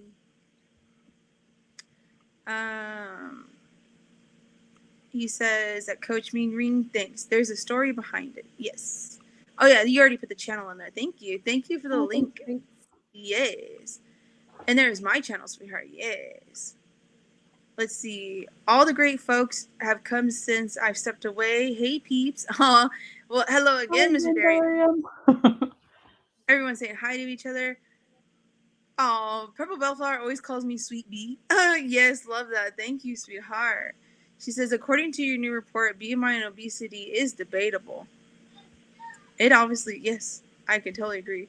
We got Miss Sandra. Hello, ladies. I am hope and listening, but working on homework. Love you both. And we love you How too. dare them kids come first? How dare they? And then she said, I'm so sorry. Got all the ladies in here. He said, Purple Buffalo, yes, needs additional context, not just BMI. Not the hey there, Delilah. The tune, yes, that is Miss Delilah. Yes. That's funny. Oh, and hey there, Phoebe. Hello, Mr. Darian. How are you, sweetheart? Yes. What I really wanted to do on this live was to really just bring the awareness of, as much as I can come up and say this is how I eat, this is what I eat in a day, this is how many calories I eat, this is how how my weight, my height, my age, my everything. These are my macronutrients, these are my micronutrients. I weigh and do all this great stuff. This is my movement. What really got my weight down was fixing up here. And I hope that me and Delilah can plant that seed in anybody. And if anybody you know that's ever struggling with anything, and it's this specific topic, that you could send them this, that you could direct them this way. Even, they could watch the replay or anything like that. And that's not for views, and that's not for the likes or whatnot. Me and Delilah genuinely just want to help people. And I'm not saying that nobody else doesn't, but we just have a lot of experience being obese forever. And what's worked for us hopefully may work for you. And if it doesn't, that's okay. As long as we put the seed in your head of what can work for you, and for you just to work on you and up here. That's all we really wanted. And this is a hard topic to talk about, because we can't say the real words we want to say and the real diagnoses and disorders that are behind this, because YouTube will not allow us to do that. And that's not our fault. We try as best as we can. But if you ever did want to reach out to us, I know Delilah, she has her email in her description. I have my email in my description. We are willing to hear you out. If you want to give us an email, or if you know a loved one that may be having this, or somebody you just know, they can absolutely reach out to us. And we can absolutely give as much as we can to them. That is our hope. Because Coach Mean says, thank you, ladies. I have to run. I've subbed to Delilah's channel. See you all soon. Thank you, sweetheart. Yes, we appreciate you, sweetheart. Darian says, I love when we expand the conversation. We are such complex people with complex backgrounds. Yes, thank you for your candor and care. And I appreciate that, sweetheart. And we appreciate it. Me and Delilah appreciate it. People will be people, and humans are always going to be complex. But as long as we try to navigate ourselves, it's easy to come up here and tell people what to do, or influence on them what to do, or say to do things like this. There's a lot of creators out there that we know. We don't have to say it out loud. That'll be get these supplements because it'll change your life. Honey, let me change my mind. Honey, let me get down to the nitty gritty of me before I talk about some supplements right now. Let me get down to who I am. Yeah. And I take supplements too, but We all take I supplements. I had to it all starts in there. All of it starts in there. All of it. And a lot of it too is like actually, opening up to your doctors when it comes to Mhm. supplements. Do you need it? Mhm. You know what I mean? If you do, wonderful. Look it up. I mean, there's a ton of people on here that are willing to tell you what they take. I Mhm. just didn't want to start putting my stuff out there without giving people a chance to understand the real cause behind it. Because I know most people, when they type in GLP-1, they just want to see, what do you eat? What do you do? Okay, everything else, all right, out the window. It's like, no, thank you. Yeah. The amount of times people tell me, "I wanna see what I eat in a day video," and I do have maybe 2 up. I have over I 1,000 videos, and I have a couple of them up, but I don't focus on them because in the end, it's not what I'm physically eating, but what is happening in here, more so than anything else. It is Alright, true. just a minute, It is guys. I gotta take this, but go go ahead, ahead, keep sweetie. talking. Okay, and it's no shade, no tea to anybody that's out there that is doing what I eat a day. There's people who will make a lot of money, and that's what they do. That's their content, and it does give us inspiration for meal ideas in case we're experiencing things like we're tired of eating the same thing over and over again. Let me see what's new and what's out there, and that's wonderful. That's beautiful. But I didn't want to come up here and tell you guys how I did all of this without really being honest about it. Miss Shani says, I sub to Delilah as well. I'm a part of the book club. She is. I didn't realize I never subbed to her before. And that's okay. I always try to say it at the end of the book club that, like, go, this is Delilah's channel. And Delilah recently changed the name of her channel. So it was at Delilah Rodriguez, but now it's just at My Delilah. It's spelled just like that, at My Delilah. Um, if you guys ever did want to check her out, she's been on YouTube for quite a while and quite a long time. And she's the first content creator that actually reached out to me through email. I was in Dee Dee's live, and she reached out to me on my email, and she was like, "Hello, I'm Delilah. How are you?" And I said, "Oh my gosh, hello." That was the first person ever reached out to me, and I love when we connect. And I was hoping that, my hope is for a lot more content creators to connect. You know what I mean? Like, we can get together. We can talk about subjects that just aren't based off of like things that we keep hearing over and over again. Although some people want to hear the same things over and over again, and when you're very new in your journey, you're gonna want to see those kind of content. That's fine. We're doing this for the people that have been doing this for a long time. That have been on this journey. Like, this is shot number 100 and 80,000. This is like where it's at. So thank you, Shani, for subscribing to Miss Delilah, honey. Purple Bellfire says 1,000%, ladies. It starts upstairs. It Absolutely. does. Yes, not all of us have the same issues though, and it's not an issue for them, for those who do. Yes. It's also recognizing and acknowledging. Like Delilah told me one time, some people are just, some people are mean and they don't even realize they're mean. That's just the way they are, okay? Some people are, you know, kind of like a pushover when they don't even realize that they are.